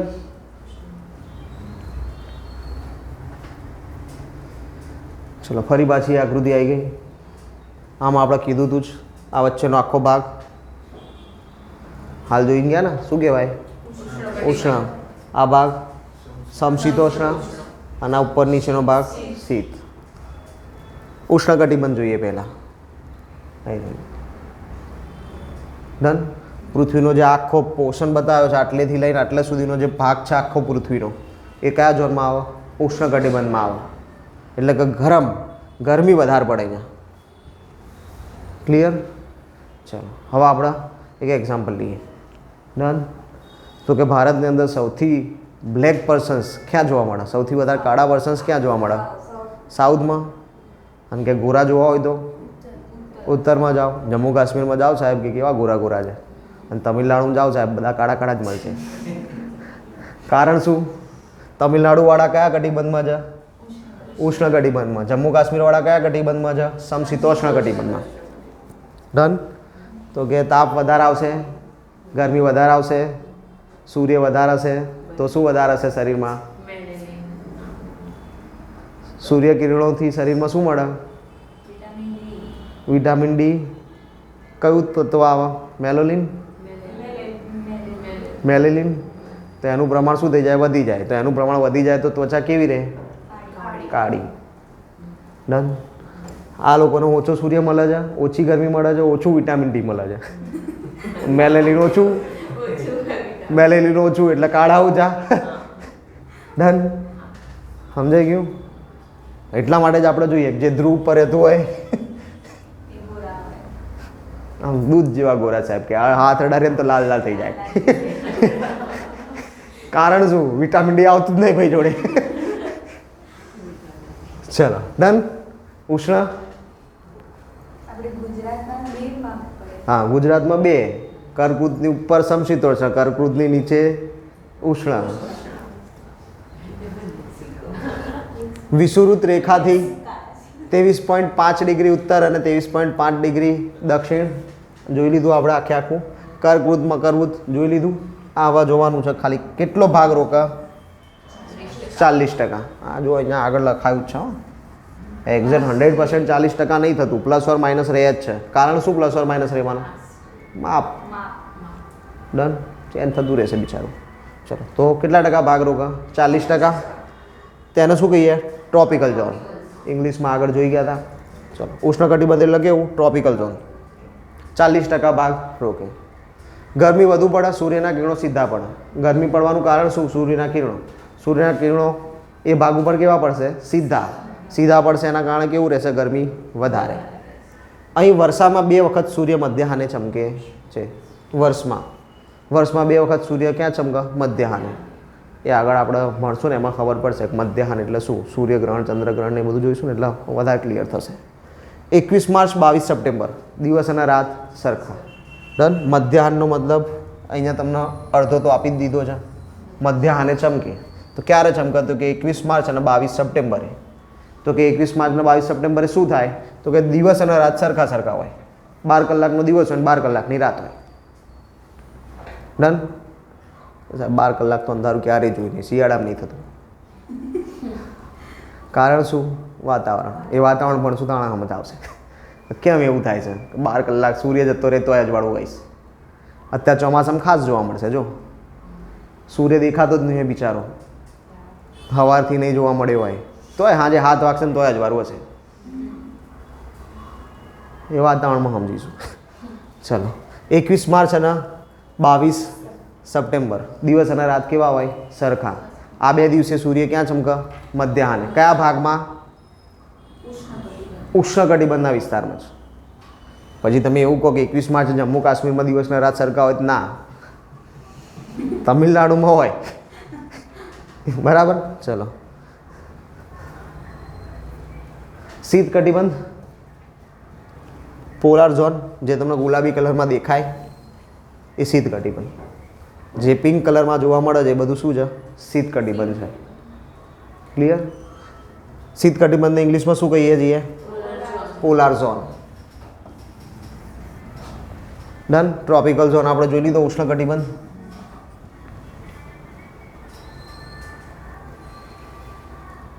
વિષુવવૃત્તની ઉત્તરી 66.5, દક્ષિણ 66.5 જોઈ ચૂક્યા છીએ.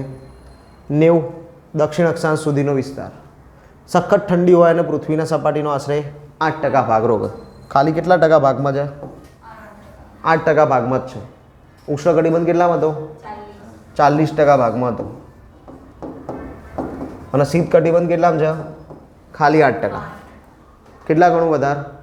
ઉષ્ણ કેટલા ગણું વધારે? 5 ગણું. 8 × 5 = 40 થાય. ઉષ્ણ કટિબંધ શીત કટિબંધ કરતાં કેટલા ગણું વધારે છે? 5 ગણું વધારે છે. આપણે ક્યાં પેલું મેથ્સ રિઝનિંગ ક્યાં કામમાં આવે? આપણે બધે કામમાં લેવાનું તો જ આવડશે. ચલો સમશીતોષ્ણ કટિબંધ.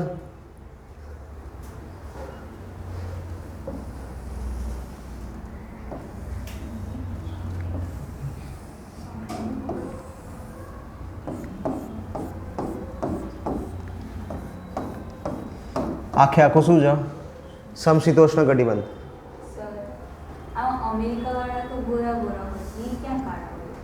ક્યાં?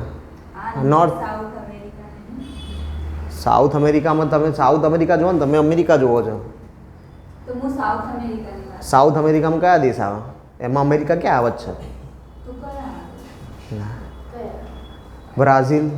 જો હા લખ્યું જો.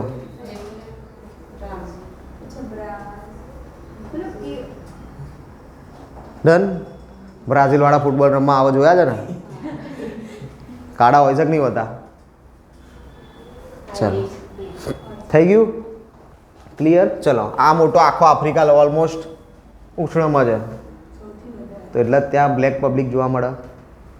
ચલો 23.5 થી 66.5 ઉત્તર, 23.5 થી 66.5 દક્ષિણ. પૃથ્વીની સપાટીનો આશરે હવે બચ્યું તો શું? 40 ને 8 48 થઈ ગયા હતા. 100માંથી 48 બાદ કરો તો કેટલા બચે? 52. જે બચ્યું એ ઉષ્ણ સમશીતોષ્ણમાં. બરાબર.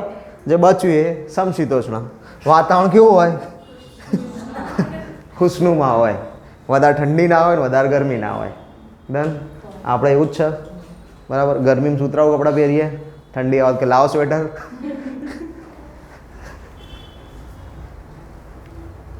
અહીં વર્ષમાં માત્ર એક વાર સૂર્ય મધ્યાહને ચમકે છે. જો ઉષ્ણમ 2 વખત ચમકતો હતો, અહીંયા 1 જ વખત ચમકશે. ક્યારે? 21 જૂન. કઈ બાજુ? ઉત્તર ગોળાર્ધમાં. અને 22 ડિસેમ્બર દક્ષિણ ગોળાર્ધમાં. પેલામાં તો શું હતું? 2 ભેગું હતું એટલે વાંધો નહોતો આવતો. પણ હવે 2 જુદું જુદું થઈ ગયું ને. 23.5 થી 66.5 ઉત્તર, 23.5 થી 66.5 દક્ષિણ. તો હવે ચેન્જ. ડન. તો કે ઉત્તર ગોળાર્ધ માટે સૂર્ય મધ્યાહને ક્યારે આવે? 21 જૂન. અને દક્ષિણ ગોળાર્ધ માટે 22 ડિસેમ્બર. ડન. તો આનું ઊંધું થઈ જાય. ઊંધું શું થાય કે 22 ડિસેમ્બરે જો દક્ષિણ ગોળાર્ધમાં સૌથી લાંબો દિવસ હોય તો ઉત્તર ગોળાર્ધમાં શું હોય? સૌથી ટૂંકો દિવસ. કેવો થઈ જાય? સૌથી ટૂંકો. હવે 21 જૂનમાં જો ઉત્તર ગોળાર્ધમાં સૌથી લાંબો દિવસ છે તો દક્ષિણ ગોળાર્ધમાં શું થઈ જશે? ડન. સમજ પડી? તો હવે 21 જૂન દક્ષિણ ગોળાર્ધ માટે સૌથી ટૂંકો દિવસ અને 22 ડિસેમ્બર ઉત્તર ગોળાર્ધ માટે સૌથી ટૂંકો દિવસ. યાદ રહેશે? પણ કયા વિસ્તારના કારણે? સમશીતોષ્ણ. ચલો હવે સંક્રાંતિ ઉજવીએ, પતંગ ચગાવીએ. ચલો જોઈ લઈએ પતંગ ચારે ચગાવવાના, આપણે ચગાવીએ ક્યારે. ચલો, સૂર્યના ઉત્તરાયણ કે દક્ષિણાયનની સીમાને સંક્રાંતિ કહે છે. ઉત્તરાયણ અથવા તો દક્ષિણાયન, ઉત્તરમાં આવે અથવા દક્ષિણમાં જાય.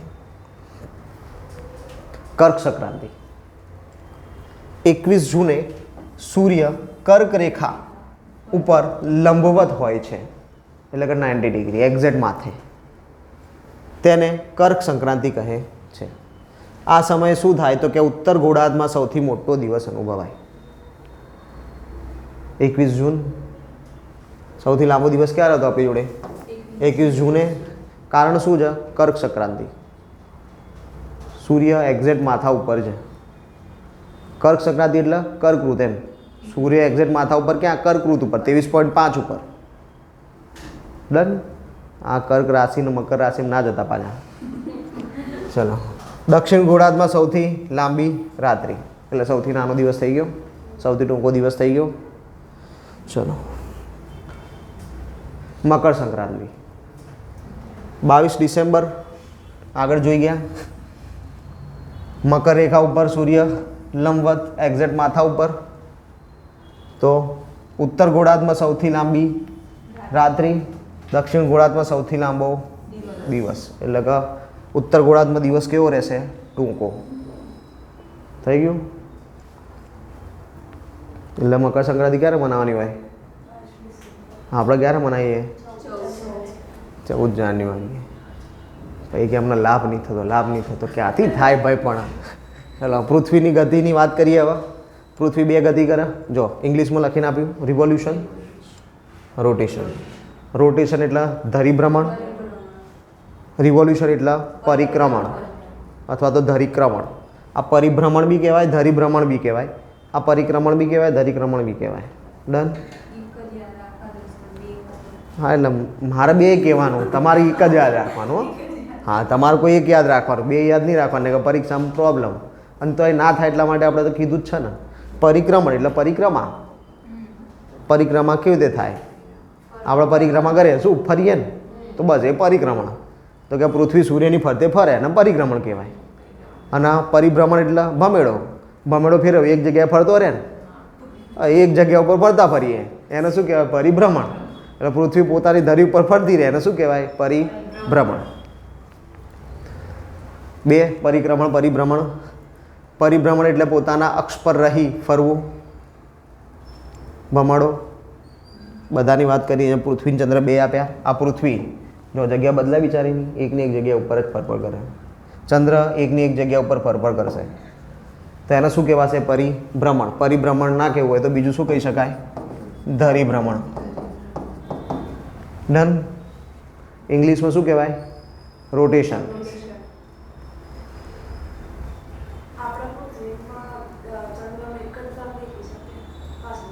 હા, નહીં દેખાતો ને? ક્યાં દેખાય?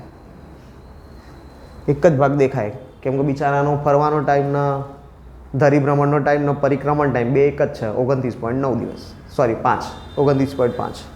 ચલો, પરિક્રમણ એટલે એક નિશ્ચિત લંબ વૃત્તાકાર માર્ગ પર સૂર્યની ફરતે ભ્રમણ કરવું. એને શું કહેવાય? પરિક્રમા. આપણે ઉપર સૂર્ય લખ્યું છે પણ એક્ઝામ્પલ ચંદ્રવાળું આલીશ. બરાબર? ચલો, પૃથ્વી ચંદ્ર, ચંદ્ર ફરતો ફરે એની ફરતે, એને શું કહેવાય? પરિક્રમણ. એટલે જ મેં બાજુ લખ્યું છે પરિક્રમા. આગળ બી લખ્યું હતું ભમાડો. બરાબર? લખીને જ આલ્યું છે, યાદ રાખજો, ભૂલ ના કરતા. ચલો, ચંદ્રનું પોતાની ધરી પરનું પરિભ્રમણ. જો એને લખીને આપ્યું પરિભ્રમણ એટલે આ ઉપર નિશાની બી દોરી છે, એની જગ્યા ઉપર જ ફરે અને આખું ફરે એને શું કહેવાય? પરિક્રમણ. પૃથ્વીનો હા હવે કે સાહેબ પેલું ખબર નથી પડતી 23.5 નમેલી છે, 66.5 નમેલી છે. સોલ્યુશન લાવી દીધું આપણે. ચાલો, પોતાની અક્ષ કે કાલ્પનિક રેખા છે. પૃથ્વીની પોતાની એક અક્ષિસ છે, કાલ્પનિક રેખા છે. ડન? હવે કે આપણે પહેલાં આને છોડી દઈએ, આ નહીં જોવું મારે. પહેલાં હું પૃથ્વીનો કોઈ બી વસ્તુ, ગોળ વસ્તુ હોય તો એની એક્સિસ ક્યાં હોય? સેન્ટરમાં. વચ્ચોવચ્ચ બનાવીએ તો આપણે પૃથ્વીની 2 આવી રીતે જ બનાવી છે, વચ્ચોવચ્ચ. ડન? પછી શું થાય છે તો કે કાલ્પનિક રેખા સપાટી સાથે 66.5નો ખૂણો બનાવે છે. તો કે સપાટી કઈ આ એ સપાટીમાં કંઈ ફેરફાર પડવાનો તો કે આપણે આવું કરી દઈએ તો એ તો 90 ડિગ્રી થાય ને, કોઈ ખૂણો ના બને. કોઈ ખૂણો બને ને એવું થાય તો 90 ડિગ્રી કાટ ખૂણો પતી ગયું, ફરતી ફરાઈને આમ આમ. પણ એવું નહીં થતું. એ શું થઈ ગઈ છે? નમી પડી છે. કેટલું નમી છે તો કે સપાટીથી 66.5. સપાટી સાથે કેટલાનો ખૂણો બનાવે છે? 66.5નો. ડન. તો કે પોતાની ધરી સાથે કેટલાનો ખૂણો બનાવે છે? 23.5. ટોટલ 90 હોય, 90માંથી આ 66.5 બાદ કરી નાખી, બચ્યું કેટલું? ડન. બીજું કંઈ નહીં, પરીક્ષામાં આપણને ખાલી ખાલી હેરાન કરે છે. ચલો, સપાટી સાથે 66.5 અને પોતાનો અક્ષ એ કાલ્પનિક રેખા છે જે 23.5 નમેલી છે. ડન. અહીંયા હોવી જોઈતી હતી. નમેલી કેટલી છે? 23.5. સપાટી સાથે ખૂણો કેટલાનો બનાવ્યો? 66.5. ડન. તો કે નમેલી કેટલી છે તો 23.5. ખૂણો કેટલાનો બનાવો તો 66.5. ડન. હવે પરીક્ષામાં પૂછાય તો કન્ફ્યુઝન થશે 66.5 માં 23.5 માં. આવડશે ને?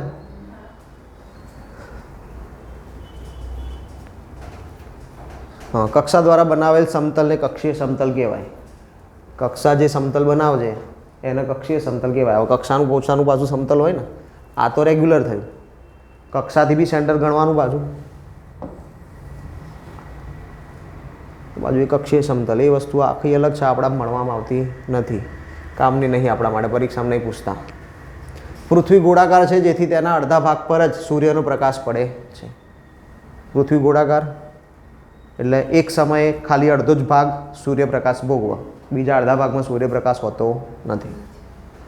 સૂર્ય તરફનો ભાગ દિવસે તથા અંધારાવાળા ભાગમાં રાત. જે સૂર્ય દેખાશે એ દિવસ, જ્યાં સૂર્ય નહીં દેખાય ત્યાં રાત. જે વૃત્ત દિવસ અને રાતને અલગ કરે છે તેને રોશની વૃત્ત, પ્રદીપ્ત વૃત્ત કહે છે. મતલબ શું કે જ્યાં ફોર એક્ઝામ્પલ કે પૃથ્વી જ સૂર્ય નાનો થઈ જાય, દૂર જતો રહે ને બિચારો, બરાબર. કે સૂર્યનો પ્રકાશ પડશે અહીંયા આટલા ભાગમાં, તો આટલો ભાગ દિવસ, આટલો ભાગ રાત. તો જે આ લાઈન આવી, આ લાઈનને શું કહીએ છીએ આપણે? પ્રદીપ્ત વૃત્ત અથવા તો રોશની વૃત્ત. ડન. કે આ લાઈનથી આગળ દિવસ છે, આ લાઈનથી પાછળ રાત છે. એ કન્ટિન્યુઅસ ચેન્જ થતી રહેશે. પૃથ્વી કન્ટિન્યુઅસ ફરી રહી છે તો કન્ટિન્યુઅસ બદલાતું જ રહેવાનું. ડન. પણ એને કહેવાય શું? પ્રદીપ્ત વૃત્ત અથવા તો રોશની વૃત્ત. આ વૃત્ત અક્ષને સમાંતર નથી હોતું. ના જ હોય, બટ હવે છે પૃથ્વી નમેલી છે 23.5, તો સૂર્યનો પ્રકાશ છે એ પ્રમાણે જ મળશે. માનો કે આ સીધું આટલો ભાગમાં પ્રકાશ મળ્યો પણ 23.5 નમેલી છે પૃથ્વી, તો એની એક્સિસ થઈ. તો સમાંતર હોય તો એક્સિસ પ્રમાણે હોવું જોઈએ, પણ દિવસના રાત તો એક્સિસ પ્રમાણે થતા જ નહીં ને. આ ભાગમાં રાત દિવસ છે, એક્સિસ કરતાં પાછળ છે. આ ભાગમાં રાત છે, એક્સિસ કરતાં આગળ છે. ડન. એટલા માટે જ આ વૃત્ત અક્ષને સમાંતર હોતું નથી, પોસિબલ છે નહીં. કેમ કે પૃથ્વી નમેલી છે. સીધી હોત તો પોસિબલ હતું, પણ સીધી નથી, નમેલી છે, એટલા માટે આ પોસિબિલિટી નથી. પૃથ્વીને પોતાની ધરી પર એક ભ્રમણ પૂર્ણ કરતાં 24 કલાક લાગે છે, આપણે બધાને ખબર છે. તેને એક દિવસ કહીએ છીએ. એટલા માટે જ આપણે જોઈએ ને, રોજ દિવસના રોજ રાત થાય. ડન. ફરી દિવસ થાય એટલે કે 24 કલાક પૂરા. તેને પૃથ્વીની દૈનિક ગતિ કહેવાય. પૃથ્વી ભ્રમણ કરવાનું બંધ કરી દે તો શું થાય? તો એ સૂર્ય તરફના ભાગે દિવસ જ રહી જાય અને સિવાયના ભાગે રાત. જ્યાં દિવસ છે ત્યાં ગરમી કેવી થઈ જશે? વધારે. જ્યાં રાત થઈ જશે ત્યાં ઠંડી કેવી થઈ જશે? વધારે. એટલે એક બાજુ આગ લાગશે ને બીજી બાજુ બરફ.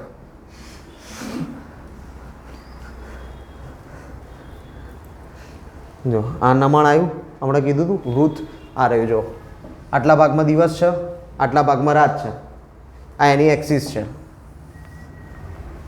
ડન. હમણાં જે જોયું એ જ છે. આટલો ભાગ રાત જોવો છે, આટલો ભાગ દિવસ જોવો છે. આ એક્સિસથી આગળ છે તેમ છતાં રાત છે, એક્સિસથી પાછળ છે તેમ છતાં દિવસ છે. કારણ શું? નમેલી છે એટલે. સીધી હોત તો ના થાય. એટલા માટે જ આપણે શું કહીએ કે આ જે વૃત્ત છે એ એના સમાંતર નથી. દેખાય જ છે નહીં. ચલો, પ્રદીપ્ત વૃત્ત, રોશની વૃત્ત. પૃથ્વી 365 1/4 દિવસમાં સૂર્યનું એક ચક્ર પૂર્ણ કરે છે. એટલે શું? તો કે 365 દિવસ અને 6 કલાક. સરળતા ખાતર 365 દિવસ ગણી લઈએ છીએ, રાઉન્ડ ફિગર. 6 કલાકનો દિવસ કેવી રીતે ગણવાનો? નહીં ગણવો. 365 જ દિવસ. વર્ષમાં કેટલા દિવસ હોય? 365. પછી શું કરીએ કે ભાઈ 6 કલાક રહી ગયા બિચારા, તો કે 4 વખત ભેગા થાય એટલે 24 થઈ જાય. એટલે કે ચોથા વર્ષે ભેગો એક દિવસ આપી દઈએ. 6 ચોક 24, 1 કલાક થઈ ગયો. ઓકે, ચલો એક દિવસ વધારાનો આપી દો. એટલે શું કરીએ? ચોથા વર્ષે એક દિવસ ઉમેરી દઈએ. કયો? 29 ફેબ્રુઆરી. એટલે આપણે એને શું કહીએ? લીપ વર્ષ. હવે ખબર પડી કેમ ફેબ્રુઆરીમાં લીપ વર્ષમાં 29 દાડા થઈ જાય છે. શોખ થતો તો 29 દિવસ કરવાનો, 4 વર્ષે એક વખત 29 દિવસ. ચલો, શોખ નહીં થતો. પૃથ્વી સંપૂર્ણ પરિક્રમણ દરમિયાન એક જ દિશામાં ઝૂકેલી રહે છે. એ તો ફિક્સ જ છે, એક જ બાજુ નમેલી રહેશે. એટલા કારણે જ ઉત્તર ધ્રુવ દક્ષિણ ધ્રુવમાં પ્રોબ્લેમ થશે. શું પ્રોબ્લેમ થાય જોઈએ? ચલો, 21 જૂને ઉત્તર ગોળાર્ધ સૂર્ય તરફ નમેલો હોય છે. સૂર્યના કિરણો કર્કવૃત્ત પર સીધા પડે છે, તેથી ત્યાં ગરમી વધુ પડે છે. આપણે જોઈ લીધું, સૌથી લાંબો દિવસ હોય, સૌથી લાંબો દિવસ તો ગરમી વધારે. ઉત્તર ધ્રુવ સૂર્ય તરફ નમેલો હોવાથી ઉત્તર વૃત્તની રેખાથી ઉત્તરના પ્રદેશમાં 6 મહિના સુધી દિવસ જ રહે છે. મતલબ શું? તો કે ધ્રુવ, ઉત્તર ધ્રુવનો જે ભાગ છે ત્યાં 6 મહિના કેવું હોય? દિવસ જ હોય. 6 મહિના દિવસ રહે તો બાકીના 6 મહિના શું રહેશે? 6 મહિના દિવસ, 6 મહિના રાત.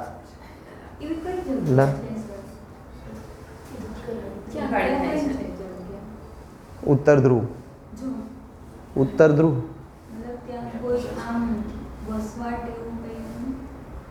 ઉત્તર ધ્રુવ અને દક્ષિણ ધ્રુવ શેના માટે હોય? સંશોધન માટે. ત્યાં ખાલી પ્રયોગો થાય, ત્યાં રહેવાય ના. કેમ? કેમ કે ટેમ્પરેચર બહુ ડાઉન હોય. બરાબર, તો રહેવાના જ ના. ગંગોત્રી સેન્ટર નહીં બનાવ્યું આપણે દક્ષિણમાં? ચલો, હા, નોર્વે વાળા શું કરે બિચારા? સુરત આ તમતો જ નહીં. હા, કે હમણાં હાથમાં તરત ઉગી જાય. ચલો, ડન. 6 મહિના દિવસ, 6 મહિના રાત. 21 જૂને ઉત્તર ગોળાર્ધમાં સૌથી લાંબો દિવસ હોય, રાત ટૂંકી. પૃથ્વીની આ અવસ્થાને ઉત્તરીય અયનકાળ કહે છે. આગળ આવું જોઈ ગયા હતા પણ ઉત્તરીય અયનકાળ બાકી રાખી દીધું હતું. શું કહેવાય એના? ઉત્તરીય અયનકાળ. તો 22 ડિસેમ્બરે શું હશે? દક્ષિણી અયનકાળ.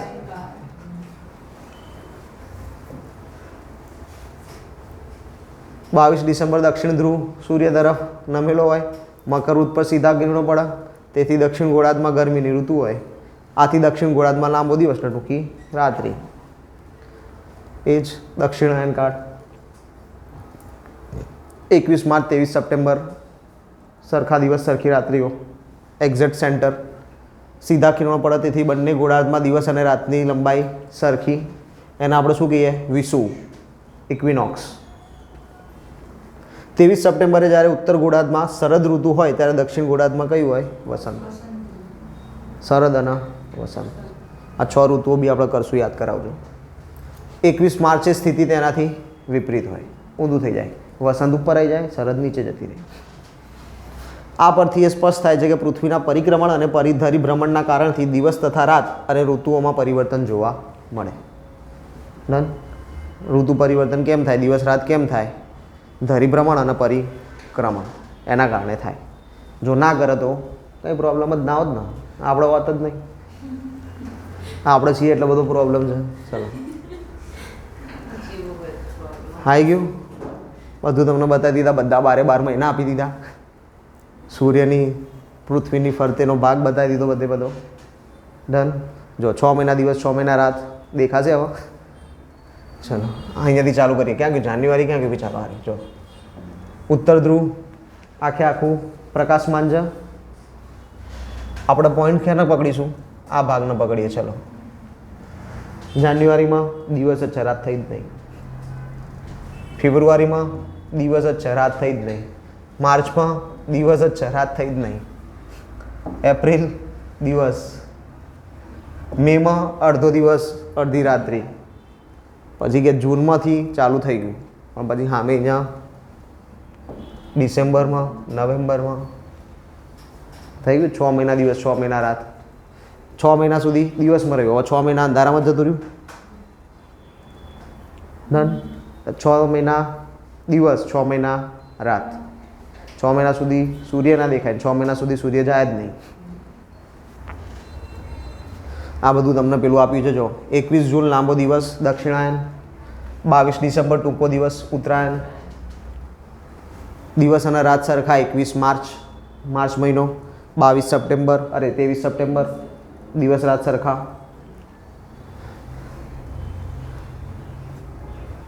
હવે વાત કરીએ ગ્રહણની. ગ્રહણ તો લાગે ને, બધાને લાગે. અમુક ટાઈમ પેલું કેવું, બહુ તૈયારી કરી હોય, 2-4 વર્ષથી તૈયારી કરતા હોય, સારી તૈયારી કરી હોય ને તોય નોકરી ના લાગે. શી ખબર કયું ગ્રહણ લાગ્યું છે, પાસ જ નથી થવાતું. ચાલો, આપણને સૂર્ય અને ચંદ્ર તરફથી પ્રકાશ મળે. રાત્રે ચંદ્ર પ્રકાશ આપે ને આપણને. સૂર્ય સ્વયં પ્રકાશિત છે, ધગધગતો ગોળો છે, તારો છે, આગળ બધું જોઈ ગયા છીએ. ચંદ્ર પ્રકાશિત છે, એ જોઈ ગયા. ચંદ્રનો તો પોતાનો પ્રકાશ જ નહીં, સૂર્યને આપે એટલે સૂર્યથી મેળવીને આપણને પાછો રિફ્લેક્ટ કરીને પાછો હાલે. જુદા જુદા દિવસે પૃથ્વી તરફ પ્રકાશિત ભાગ દેખાય છે. કયો ભાગ દેખાય? પ્રકાશિત. કોઈ કારણથી સૂર્યનો અમુક ભાગ દેખાતો બંધ થાય, તેમજ પૂર્ણ ચંદ્રનો અમુક ભાગ ન દેખાય, કે ક્યારેક આખો ચંદ્ર દેખાતો બંધ થાય ત્યારે ગ્રહણ થયું એમ કહેવાય. ગ્રહણમાં શું હોય તો કે આખો ચંદ્ર જ કદાચ ગાયબ થઈ જાય, ચંદ્રનો અડધો ભાગ ના દેખાય. ઓકે સાહેબ, અમે રોજ અડધો અડધો દેખાય. રોજ અડધો અડધો દેખાય શું છે? ચંદ્રની કળા. પણ ફોર એક્ઝામ્પલ પૂનમનો દિવસે આખો દેખાવો જોઈએ. આખો ના દેખા કરતાં અડધો દેખાય તો ગ્રહણ કહેવાય. એટલે ગ્રહણ, ચંદ્રગ્રહણ ક્યારે થશે? હંમેશા પૂનમના દિવસે. કેમ કે ચંદ્ર આખો હશે તો જ ખબર પડશે ને. બાકી એને કડા કરી છે કે ગ્રહણ લાગ્યું છે કેવી રીતે સમજીશું? એટલે આપણે આવું બી યાદ રાખવાનું. પૂનમના દિવસે શું થાય? ગ્રહણ. કોને લાગે? ચંદ્રને. પહેલાં સૂર્યગ્રહણ જોઈએ. સૂર્યગ્રહણમાં સૂર્ય શું થાય? બંધ થઈ જાય. સૂર્ય બંધ થાય ખરા? સૂર્યમાં કાળો ધબ્બો દેખાય. કાળો ધબ્બો કોણ હોય? ચંદ્ર. બરાબર. જો પૃથ્વી આપણે અહીંયા છીએ, સૂર્ય અહીંયા છે, આપણે બિચારા રોજ જોઈએ છીએ. પણ ચંદ્ર કે ના, હું વચ્ચે આવી જાઉં. ડન. બોલા બહુ બધા મૂવી નહીં થતું કે છોકરા ને છોકરી એકબીજાને જોતા હોય સામને વાળી ખિડકી, અને ભાઈ ઘરવાળાને ખબર પડે એટલે પડદા લાગી જાય. હા, હવે પડદો મારી દીધો. બરાબર. ચલો, પૃથ્વી અને સૂર્યની વચ્ચે ચંદ્ર આવી જાય ત્યારે કયું ગ્રહણ થાય? સૂર્યગ્રહણ થાય. સ્થિતિ શું હોય સૂર્યગ્રહણ સમયે? તો કે પૃથ્વી અને સૂર્યની વચ્ચે ચંદ્ર હોય. ડન. ચંદ્રગ્રહણ બદલાઈ જશે. ઓકે. ચંદ્ર પૃથ્વીની વધુ નજીક છે, તે પૃથ્વીની આસપાસ ફરે છે. સિમ્પલ જ છે, એ વધારે નજીક છે. સૂર્ય તો ક્યાંય દૂર છે બિચારો. ક્યારેક તે ફરતી વખતે સૂર્ય અને પૃથ્વીની વચ્ચે આવી જાય છે. આ વખતે ચંદ્રના અંતરાયથી સૂર્ય દેખાતો બંધ થાય છે. આ ઘટનાને આપણે સૂર્યગ્રહણ કહીએ છીએ. ચંદ્ર સૂર્ય કરતાં નાનો હોવાથી તે સૂર્યને સંપૂર્ણ ઢાંકી શકતો નથી. ના ઢંકાય ને. આ કારણે આખી દુનિયામાં સૂર્યગ્રહણ એક સાથે જોઈ શકાતું નથી. ના જ દેખાય. જ્યાં જ્યાં ચંદ્ર દેખાતો હોય ત્યાં ત્યાં જ જોવાય. સૂર્યગ્રહણ અમાસે થાય છે. કેમ કે અમાસના દિવસે આમ વિચારો ચંદ્ર ના દેખાતો હોય. પરંતુ દર અમાસે આ ઘટના બનતી નથી. ના બને દર અમાસે. કેમ કે દર અમાસે કંઈ પૃથ્વીના સૂર્યની વચ્ચે ચંદ્ર ના આવી જાય. ચંદ્રગ્રહણ. હવે શું થાય? સૂર્ય તો બિચારો કે હું તો હલવાનો જ નહીં, મારી તો વાત જ ના કરતા, હું તો ત્યાં જ બેસી રહીશ. તમારી બેન જ્યાં ફરવું હોય ત્યાં ફરો. બરાબર. એટલે પૃથ્વી કે તું વચ્ચે આવી ગઈ હતી, ચાલ આમ બહાર નીકળ. મારો વારો.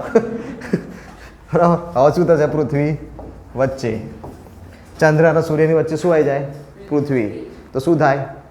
ચંદ્રગ્રહણ. ચંદ્રગ્રહણ દેખાતો હોય એવો પ્રદેશ, એટલે આ જે વિસ્તાર બતાવ્યો છે આટલેથી લઈને આટલો બ્લેક કલર વાળો ઝોન, ત્યાં દેખાય, બાકીના વિસ્તારમાં ના દેખાય. એટલે નરી આંખે દેખાય જ ને, કેમ ના દેખાય? ડાયરેક્ટ ના જોવાય એવું કહે છે, દેખાય એવું. હા, આપણે કીધું ને, આપણે એવું નહીં પૂછવાનું શંકર ભગવાન સ્વયંભૂ કેમ છે, એવું નહીં પૂછવાનું, માની લેવાનું સ્વયંભૂ છે, વાત પૂરી, બસ. બરાબર. બાકી તમે ઘેર જઈને પૂછો કે મંગળવારે નખ કેમ ના કપાય, નહીં ખબર, નહીં કાપવાના એટલે નહીં કાપવાના, બસ આના જેવું છે. બરાબર. કે ભાઈ શ્રાવણ મહિનામાં જ શિવલિંગનું દૂધ કેમ ચડાવવાનું, જઈને પૂછી આવજો, નહીં ખબર. બરાબર. એટલે આવું. બરાબર. આમાં કેવું છે કે જૂના સમયમાં પેલું કેવું, આપણે અત્યારે હાલ થોડા ફ્રી થઈ ગયા મા બાપ જોડે, આપણે પ્રશ્ન પૂછીએ કે જૂના જમાનામાં નહોતા પૂછી શકતા એ લોકો બિચારા, એ લોકો તો ઉપરથી આવે એટલે પથ્થર કી લકીર. બરાબર. એમાં તો કે કાલ તાલ લગન છે, સારું. અત્યારે તો વેળ વાત જોવા જવાનું છે, ટાઈમ નહીં.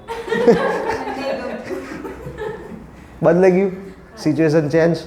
બસ. તો હાલ હવે કેવું છે કે આપણને થોડી ફ્રીડમ મળી, સ્વતંત્રતા મળી, એટલે આપણે પ્રશ્નો પૂછતા થયા, પણ બિચારા જોડે જવાબ જ નહીં, તો ક્યાંથી આપો? એટલે આપણે નહીં પૂછવાના, માન લેવાનું. ચલો. કાં તો પછી ChatGPT, ગૂગલ જિંદાબાદ. બરાબર. ના હોય તો પહેલાં લાઇબ્રેરીઓ છે જ અઢળક, જઈને ચોપડે ફેદો. બરાબર. શ્રાવણ મહિનામાં દૂધ કેમ ચડાવીએ છીએ? કે જૂની પ્રણાલી હતી, શ્રાવણ મહિનો એટલે ચોમાસાનો મહિનો, ચોમાસાના સમયમાં શું હોય, રોગચાળો વધારે ફાટી નીકળે. હવે પહેલાંના સમયમાં ગાયો ઢોરો બધા બહાર ફરવા ચરાવવા જતા હતા, એના કારણે શું થાય, આંચળ પર ને એ બધા ઉપર શું હોય તો કે વાયરસ લાગી જાય, કીટાણુ આવી જાય, બેક્ટેરિયા આવી જાય. હવે એવું દૂધ પીવો એટલે માણસ બીમાર પડે, મરી જાય. કેમ કેમ કે એ વખતે તો એટલી આધુનિકતા હતી નહીં, દવાઓ હતી નહીં, તો પ્રોબ્લેમ થતું. અને એ સમયે કે એવું હતું નહીં પેસ્ચ્યુરાઇઝ દૂધ, આ તો દૂધ કાઢીને આપી દેવાની વાત હોય, એટલે એના કારણે આ બધા પ્રોબ્લેમ થતા. પણ હજી આપણે જઈને શ્રાવણ મહિનામાં દૂધ ચડાવીએ છીએ. ત્યારે શું શ્રાવણ મહિનામાં દૂધ ચડાવવાની પ્રણાલી એટલે પડી એમ કે એ દૂધ પીવાય એવું નથી, તો કરવાનું શું, તો કે ઝેર પીધું એને પીવડાવી દો. કેમ? કેમ કે દૂધ પીવાથી માણસ મરી જાય છે. કારણ શું? તો કે ઝેર ચડે છે, તો ઝેરી દૂધ છે, તો જેને ઝેર પીધું એને પીવડાવવાનું. એટલે આપણે શ્રાવણ મહિનામાં જઈને શંકર ભગવાનના શિવલિંગ ઉપર દૂધ ચડાવતા હતા. હવે હાલ તો આપણે પેસ્ચ્યુરાઇઝ દૂધ આવે છે. બરાબર. એટલે આવું છે, આવો એક કોન્સેપ્ટ, આવા તો અઢળક કોન્સેપ્ટ છે. ઘરવાળા જોડે જવાબ ના મળે, જવાબ શોધવા હોય તો ગૂગલ કરો, ગૂગલ પર ના મળે તો લાઇબ્રેરીમાં જાઓ, ચોપડીઓ જ વાંચો. પણ ઘરવાળાને ના પૂછે, એ લોકો જોડે અમે જવાબ નહીં હોય, એ ખોટા ખોટા હેરાન કરશે. ચલો આપણે પાછા આવી જઈએ અહીંયા. પૃથ્વી શું થશે? ચંદ્રગ્રહણ સમયે વચ્ચે આવી જશે. પૃથ્વી વચ્ચે આવી ગઈ એટલે ચંદ્ર દેખાશે નહીં. કેમ નહીં દેખાય? કેમ કે સૂર્યનો પ્રકાશ ચંદ્રને મળશે નહીં. ચંદ્ર સ્વયં પ્રકાશિત નથી, સૂર્યના પ્રકાશથી પ્રકાશમાન થાય છે. તો સૂર્યનો પ્રકાશ ચંદ્ર ઉપર પડશે નહીં તો ચંદ્ર દેખાશે? તો કે નહીં દેખાય. ડન. પણ પૂનમે દેખાવો તો જોઈએ, પૂનમ હોય તો દેખાવો જોઈએ ને, તોય નહીં દેખાય. કેમ? કેમ કે પ્રકાશ પડશે નહીં. ચંદ્રને સૂર્ય તરફથી પ્રકાશ મળે, તેથી ચંદ્ર તરફ જતા સૂર્યના કિરણોની વચ્ચે પૃથ્વીનો અવરોધ આવે એટલે ચંદ્રના એટલા ભાગમાં અંધકાર થઈ જાય. ટૂંકમાં પૃથ્વીના એટલા ભાગનો પડછાયો ચંદ્ર પર પડે છે. એટલે પૃથ્વીનો જેટલો પડછાયો ચંદ્ર ઉપર પડે એટલો ચંદ્ર દેખાય નહીં. પૃથ્વીના આ તો ફરી ચાલો, ચંદ્રનો પૃથ્વીના પડછાયાવાળો ભાગ આપણને દેખાય નહીં, જેને ચંદ્રગ્રહણ કહેવાય. આવી ઘટના પૂનમની રાત્રે જ થાય છે, પરંતુ દર પૂનમની રાત્રે થતી નથી. જેમ સૂર્યગ્રહણ દર અમાસે ના થાય, એમ ચંદ્રગ્રહણ દર પૂનમે ના થાય. પણ થાય તો ક્યારે થાય? પૂનમે જ થાય. સૂર્યગ્રહણ થાય તો ક્યારે થાય? અમાસે જ થાય. ડન. હવે કોઈ એવું ના કહેતા કે 2 અમાસ આવે 2 પૂનમ આવે. ચલો નેક્સ્ટ, અપસ્વર અને ઉપસ્વર. 3 જાન્યુઆરીના દિવસે પૃથ્વી અને સૂર્ય વચ્ચે સૌથી ઓછું અંતર હોય છે. મતલબ બે બહુ નજીક હોય, બંને નજીક છે. આ સ્થિતિને શું કહેવાય? ઉપસ્વર. ઉપસ્વરને ઇંગ્લિશમાં શું કહેવાશે? પેરીહેલિયોન. ઉપસ્વર પેરીહેલિયોન. 4 જુલાઈના દિવસે પૃથ્વી અને સૂર્ય વચ્ચે સૌથી વધુ અંતર. એટલે કે સૌથી દૂર હશે, તો એને શું કહીશું? અપસોર, એફેલિયોન.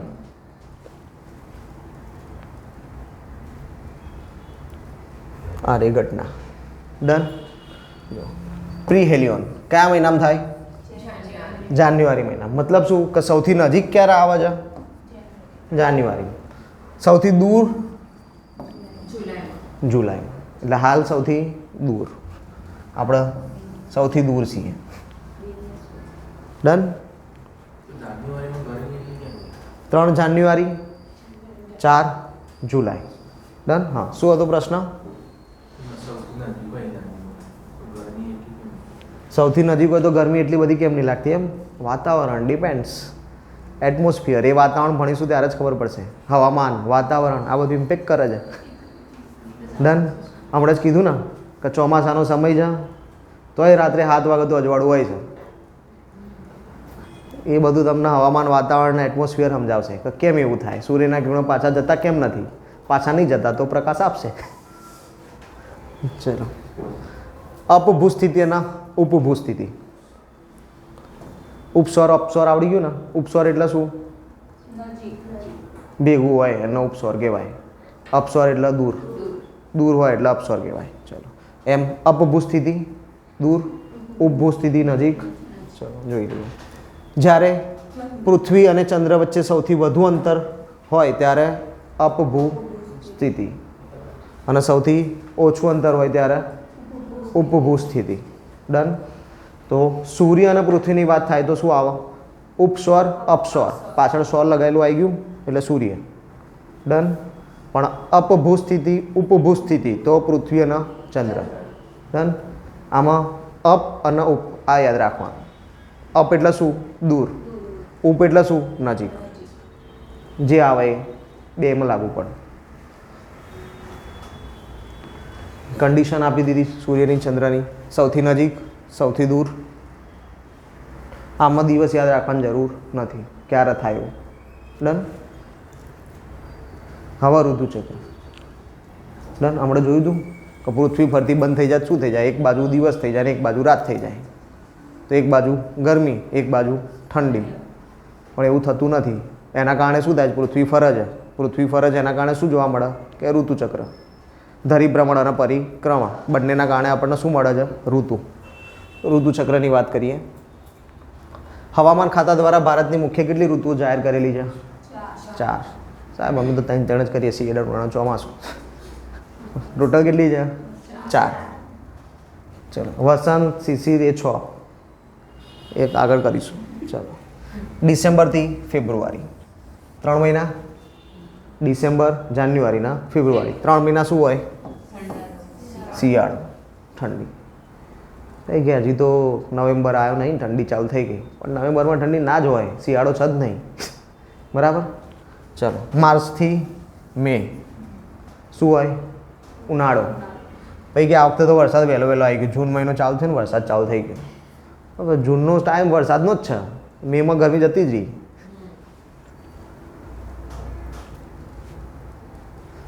જૂનથી સપ્ટેમ્બર 4 મહિના.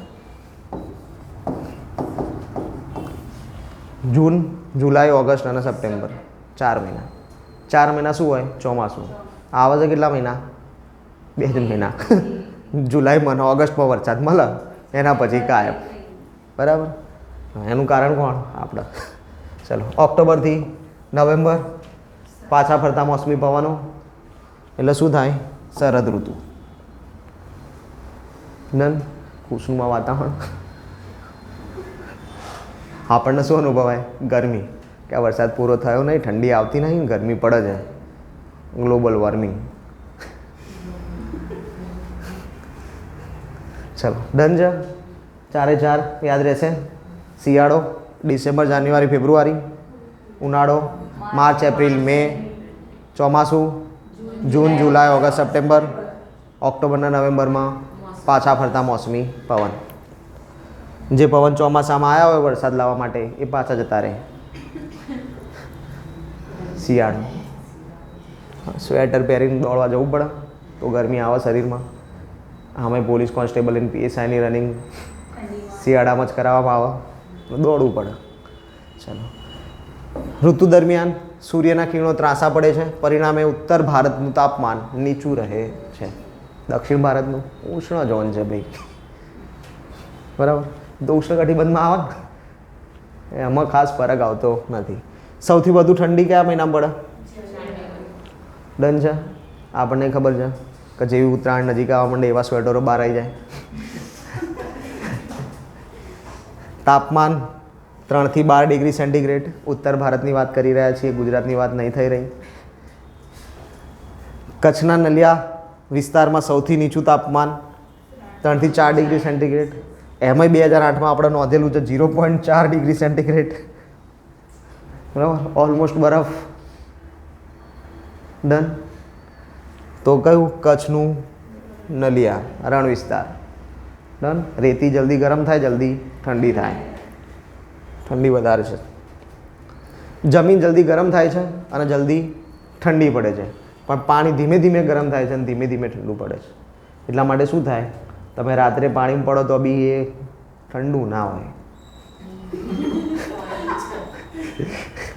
ઉનાળામાં તમે જાઓ રાત્રે ફરીને આવા બેસો 8-9 વાગે, નળ ચાલુ કરો અને ગરમ પાણી આવે. કેમ ગરમ આવે છે? પાણી જલ્દી ગરમ ના થાય, જલ્દી ઠંડુ ના થાય. સેમ જ વસ્તુ જો બપોરે 12 વાગે નળ ચાલુ કરો ગરમ પાણી આવે, 3 વાગે કરો તો ક્યાં જાય તો ગરમ આવશે. 12 વાગે ના, 12 વાગે કેવો તાપ તપ્યો હોય, જમીન કેવી તપી ગઈ હોય.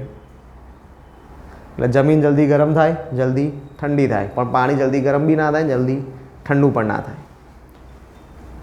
શિયાળામાં દબાણની સ્થિતિ. દબાણ શેના ઉપર ડિપેન્ડ કરે? હાલ કીધું એના ઉપર, ગરમી. જમીન જલ્દી ઠંડી થાય, પાણી જલ્દી ઠંડુ ના થાય. એટલા માટે જ આપણે એના આધારે જ નક્કી કરશું. ડન. તો કે દબાણ ક્યાં કેવું રહેશે?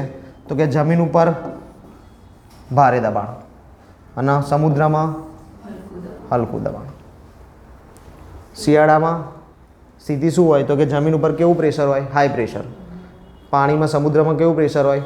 લો પ્રેશર. પવનો કઈ દિશામાં વાય? High pressure to low pressure કે low pressure to high pressure? High pressure to low pressure. હું થા ચલો, રાત્રે થોડા ટાઈમ માટે ચેન્જ બી થાય છે, પવન ફરતા આવશે. હવામાં ભેજનું પ્રમાણ ઘટી જાય. શિયાળાના સમયમાં શું થઈ જશે? હવામાં ભેજનું પ્રમાણ ઘટશે. કારણ શું? પવનો સમુદ્ર તરફથી આવતા નથી. પવનો સમુદ્ર તરફથી આવે તો ભેજ લઈને આવે, સમુદ્ર તરફથી આવતા નહીં, જમીનથી સમુદ્ર તરફ જાય તો ભેજ જતો રહ્યો. દબાણ એકદમ ઘટી જતા વંટોળ આવે છે. જો પ્રેશરમાં વધારે પડતો ફરક આવી ગયો તો શું જોવા મળે? વંટોળ. શિયાળામાં થતો વરસાદ, માવઠું. શિયાળામાં વરસાદ થાય તો આપણે શું કહી દઈએ? માવઠું. મધ્ય સૌરાષ્ટ્ર, કચ્છ અને ઉત્તર ગુજરાત શિયાળો પ્રમાણમાં ઠંડો અને આબોહવા વિષમ. આ ખાલી સ્ટેટમેન્ટ છે, યાદ રાખવું હોય તો રાખવાનું. ચલો, ઉનાળો, ગ્રીષ્મ. ગરમીની ઋતુમાં સૂર્યના કિરણો સીધા પડે છે, ગરમી વધી જાય છે. આ ઋતુમાં દિવસે ગરમ અને શુષ્ક હવા વહે છે, જેને લૂ કહે છે. ક્યાં બધા? બપોરે 12 થી 3 બહાર નહીં નીકળવાનું, લૂ લાગી જાય. ઊંચા તાપમાનને કારણે સૂકા પવનો વાય એને શું કહેવાય? લૂ. સમયગાળો માર્ચથી મે જોઈને ગયા. સૌથી વધુ ગરમી મે મહિનામાં. હવે જો સૌથી વધુ ક્યાં આવી? છેલ્લે, પૂરી થતાં થતાં. શિયાળામાં કેવું થયું હતું? ધીમે ધીમે આવી, ધીમે ધીમે ગઈ. જાન્યુઆરીમાં ઠંડી આપીને ગઈ. ઉનાળામાં શું થાય? ધીમે ધીમે અલ્ટિમેટ લેવલ પર આવે, પછી કે હવે હું ધીમે ધીમે ઘટીશ. ધીમે ધીમે ઘટવાનો ટાઈમ કયો હોય? ચોમાસાનો. એટલે જ આપણે ચોમાસામાં જો ગરમીની જગ્યાએ શું અનુભવાય? બફારો.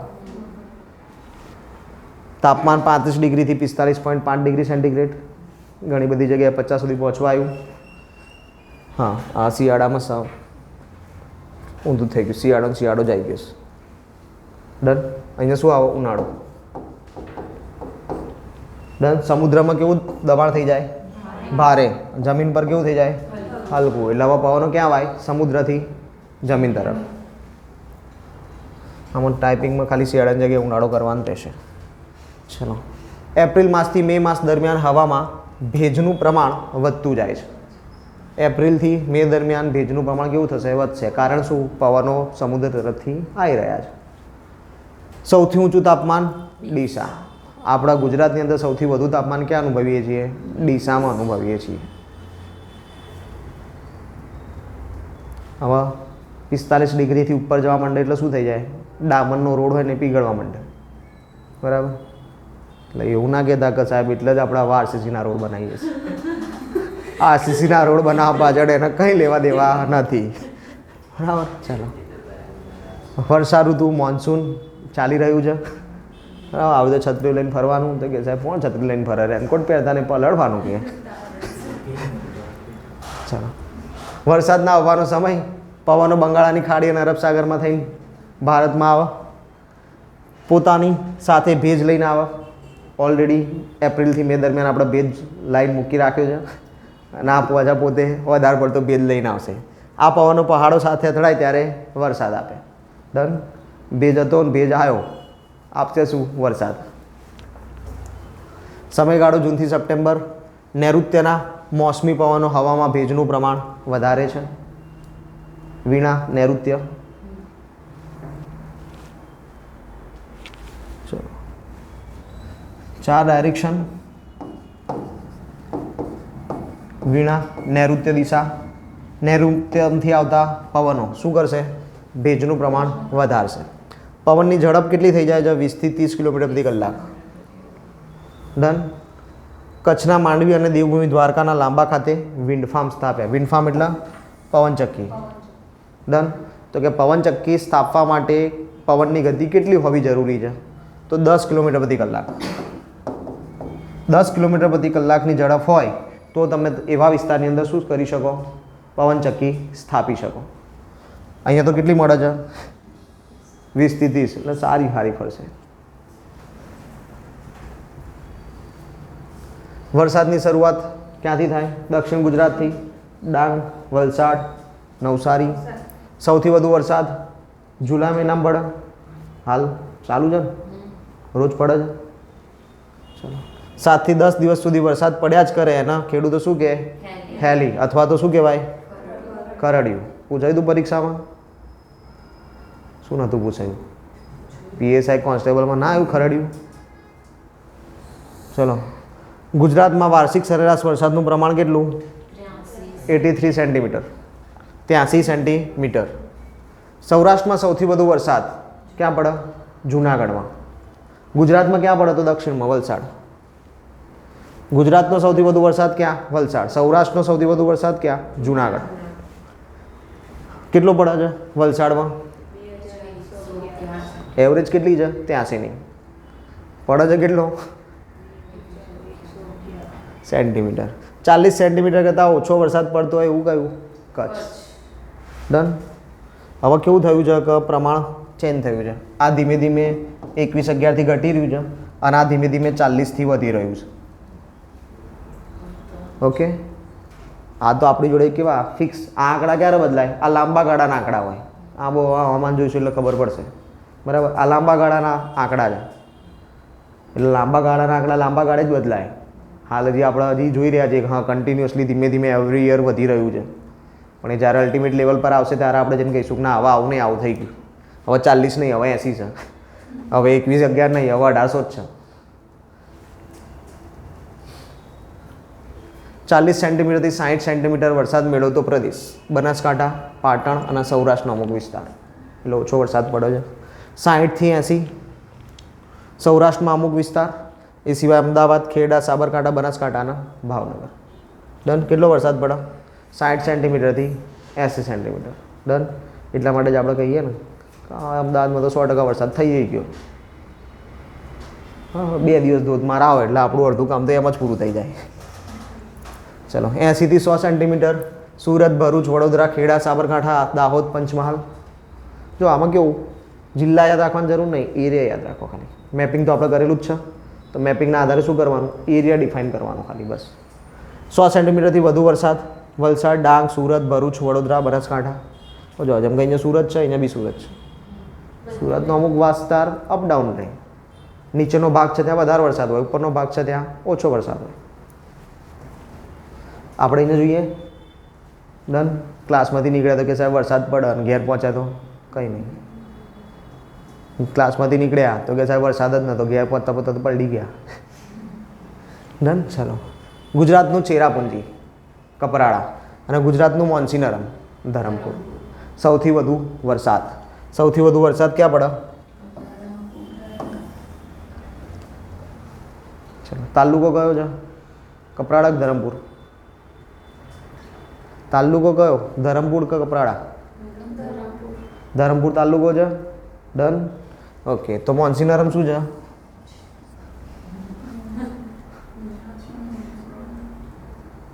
મોન્સીનરમમાં ચેરાપુંજી ક્યાં આવ્યા? ભારતમાં સૌથી વધુ વરસાદ ક્યાં પડે? તો કે મોન્સીનરમ ચેરાપુંજી ખાતે. ડન. ગુજરાતમાં સૌથી વધારે વરસાદ ક્યાં પડે? ધરમપુર કપરાડા ખાતે. તો ધરમપુરની અંદર કપરાડા, મોન્સીનરમની અંદર ચેરાપુંજી. ડન. યાદ રહેશે? બે યાદ રાખવાના છે એટલા માટે તમને કરાવડાવ્યું છે. કચ્છ જિલ્લામાં સૌથી ઓછો વરસાદ થતો હોવાથી તે પ્રદેશ નપાણીયા પ્રદેશ તરીકે ઓળખાય છે. નપાણીઓ એટલે કે જ્યાં પાણી નથી તે નપાણીઓ પ્રદેશ. જ્યાં પાણી ના મળતું હોય એ પ્રદેશને કેવું કહેવાય? નપાણીઓ પ્રદેશ. ઘણી જગ્યાએ તમને નપાણીયા પ્રદેશ માટે સૌરાષ્ટ્ર બી જોવા મળશે. ડન. પણ સૌરાષ્ટ્ર નહીં, આપણે કોને નપાણીઓ કહીશું? કચ્છના. ચલો. પાછા ફરતા મોસમી પવનો. આ સમયે પવન જમીની ભાગમાંથી બંગાળની ખાડી તરફ વહેવા લાગે છે. પાછો જાય. પહેલાં આવ્યો તો બંગાળની ખાડીના અરબ સાગરથી, હવે પાછો જશે. વર્ષા ઋતુ પાછો ફરવાનો સમય. ભારતના દક્ષિણ ભાગ તમિલનાડુ તથા આંધ્રપ્રદેશમાં આ સમયગાળામાં પણ વરસાદ આવે છે. ડન. આંધ્રપ્રદેશ અને તમિલનાડુ સૌથી પહેલાં ભારતમાં વરસાદ ચાલુ થાય અને સૌથી છેલ્લે પૂરો થાય. ઓલમોસ્ટ 4 મહિના વરસાદ બહુ છે અને તેમ છતાં ચેન્નઈની અંદર પાણીની તંગી છે. એટલે જ આપણે શું કરીએ છીએ? Rain water harvesting. સપ્ટેમ્બરમાં હવામાં ભેજનું પ્રમાણ ઘટવા લાગે. આમાં સિમ્પલ વસ્તુ, પવન પાછો જાય તો ભેજ લેતો જશે. ઓક્ટોબરમાં તાપમાન વધવા માંડે. સમયગાળો ઓક્ટોબરથી નવેમ્બર. ડન. ઓક્ટોબરથી ધીમે ધીમે ટેમ્પરેચર વધવાનું ચાલુ થઈ જશે. નવેમ્બરમાં ધીમે ધીમે વધશે. પછી જતો રહ્યો બધો ભેજ જતો રહ્યો એટલે પાછું ધીમે ધીમે ઠંડુ. પછી થવાનું શું કારણ? શિયાળો ચાલુ એટલે ઠંડી વધવા માંડશે. ચોમાસા દરમિયાન નૈઋત્યના ભેજવાળા પવન અરબ સાગર પરથી ગુજરાતમાં પ્રવેશ્યા હોય છે. તે વાતાવરણના દબાણની પરિસ્થિતિ બદલાતા ઓક્ટોબર નવેમ્બર માસ દરમિયાન જમીન તરફથી સમુદ્ર તરફ પાછા ફરે છે. ડન. બંગાળાની ખાડીમાંથી પાછા ગયા, અહીંયાથી પાછા ગયા. પણ પ્રોબ્લેમ શું છે? બંગાળાની ખાડીમાંથી પાછા જાય તો આંધ્રપ્રદેશ અને તમિલનાડુ વરસાદ આવે. આપણા ત્યાં વરસાદ આવતો નહીં. આપણા ત્યાં શું આવે? માવઠું. આપણે શું થાય છે? માવઠું થાય છે. આ પવનો પાછા ફરતા મોસમી પવન કહેવાય છે. રોગોની જનની ઋતુ એટલે કમોસમી વરસાદની ઋતુ. ડન. કઈ પાછા ફરતા મોસમી પવનો? કયો મહિનો? October November. એટલે જ આપણે જોઈએ ચોમાસું જાય એવા તરત રોગો ચાલુ થઈ જાય. બે સિઝન, ચોમાસું આવે એટલે રોગ ચાલુ થાય, ચોમાસું જાય એટલે રોગ ચાલુ થાય. એટલે આપણે શું કહીએ? વાતાવરણની અસર છે. બરાબર. Viral infection. ડન. એનું કારણ. ચલો, આપણે 3 ટોપિક આજે પૂરા કરી દીધા. બરાબર. તમને લોકોને જોઈને તો એવું લાગે છે કે બધું ધ્યાન રહ્યું જ છે. 2 વખત વાંચો એટલે આવડી જ જશે. બરાબર. ચલો, અક્ષાંશ રેખાંશ પૂરું કર્યું. એના પછી આપણે પૃથ્વીની ગતિ જોઈ. પૃથ્વીની ગતિની અંદર આપણે બધી મોશન જોઈ લીધી. પરિભ્રમણ, પરિક્રમણ કહી દો. પૃથ્વીના અલગ અલગ સ્થાન જોઈ લીધા. અપસોર, ઉપસોર, ભૂસ્થિતિ, ઉપભૂસ્થિતિ એ બધું બી ચેક કરી લીધું છે. અને એના પછી આપણે 3 ઋતુ બેઝિક જોઈ છે. ડન. ખાલી શિયાળો, ઉનાળો, ચોમાસું એનો સમયગાળો જોયો છે ને એની પરિસ્થિતિ જોઈ છે. આનાથી વિશેષ જોઈ નથી. વિશેષ ક્યારે જોઈશું? જ્યારે હવામાન આબોહવા ભણીશું ત્યારે. ડન. કેમ કે ત્યારે આપણે વધારે ડિટેલમાં આવશે ને વધારે ડીપમાં આવશે. કેમ કે ત્યારે આખું ચોમાસું સમજીશું. ચોમાસામાં ભાઈ આપણે અત્યારે હાલ તો ખાલી કહી દીધું કે બંગાળાની ખાડીમાંથી પવન આવે, અરબ સાગરમાંથી પવન આવે. ત્યારે આખું સમજીશું સિચ્યુએશન કે કેમ અરબ સાગરમાંથી જ પવન આવે, કેમ બંગાળાની ખાડીમાંથી જ પવન આવે, વરસાદ કેમ એટલા વિસ્તારમાં જ આવે, કેમ તમિલનાડુના આંધ્રપ્રદેશની અંદર પાછા ફરતાય વરસાદ આપે ને જતાય વરસાદ આપે. આ બધી જ સિચ્યુએશન આપણે એ સમયે સમજીશું. ડન. એના માટે આપણે અમુક ચેપ્ટર હજી જોવા પડશે. પહેલાં એ બધા ચેપ્ટર જોઈ લઈશું, પછી એ ચેપ્ટર્સ પર જઈશું. ઓકે. ડન. બોલો, આજના લેક્ચરમાં કંઈ પ્રોબ્લેમ? કયું? બંગાળાની ખાડી નૈઋત્ય અરબ સાગર, નૈઋત્યમાં અરબ સાગર આપણે હમણાં જોયું વીણા.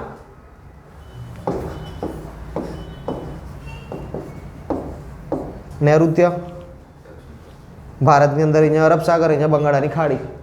નૈઋત્ય એટલે અહીંયા તો ગુજરાતની અંદર જ આવશે અરબ સાગર. બંગાળાની ખાડી એટલે અહીંયાથી અગ્નિથી. ડન. પણ અગ્નિ દિશા નહીં કહેતા, ત્યાં બંગાળાની ખાડીના પવન જ કહેવાશે, અગ્નિ દિશાના પવન નહીં હોતા. કેમ? કેમ કે ત્યાં નીચે બધું છે, ઓસ્ટ્રેલિયા ખંડ આવેલો છે, જમીની વિસ્તાર છે, અહીંયા જમીની વિસ્તાર નહીં મળતો. ડન. એ અઢળક કારણો છે, એ જે તે સમયે ચર્ચા કરશું. ડન. ચલો બીજો કોઈ ક્વેશ્ચન હોય તો, આ સિવાય કંઈ કોઈ બી અક્ષાંશ રેખાંશમાં કંઈ ક્યાંય નહીં બેન? તમારે કંઈ કન્ફ્યુઝન રહ્યું આજના લેક્ચરમાં? કંઈ ના સમજાયું હોય કે તમને ડાઉટ હોય? ઉપસ્વર અપસ્વર ના સમજાય. બીજું કોઈ બોલો? કર દો, બંધ કર દો, વાંધો નહીં. કે એક વાત સમજાઈ ગયું છે, રેકોર્ડિંગમાં સમજી લેશે, આપણે અત્યારે હાલ જોઈ લઈશું.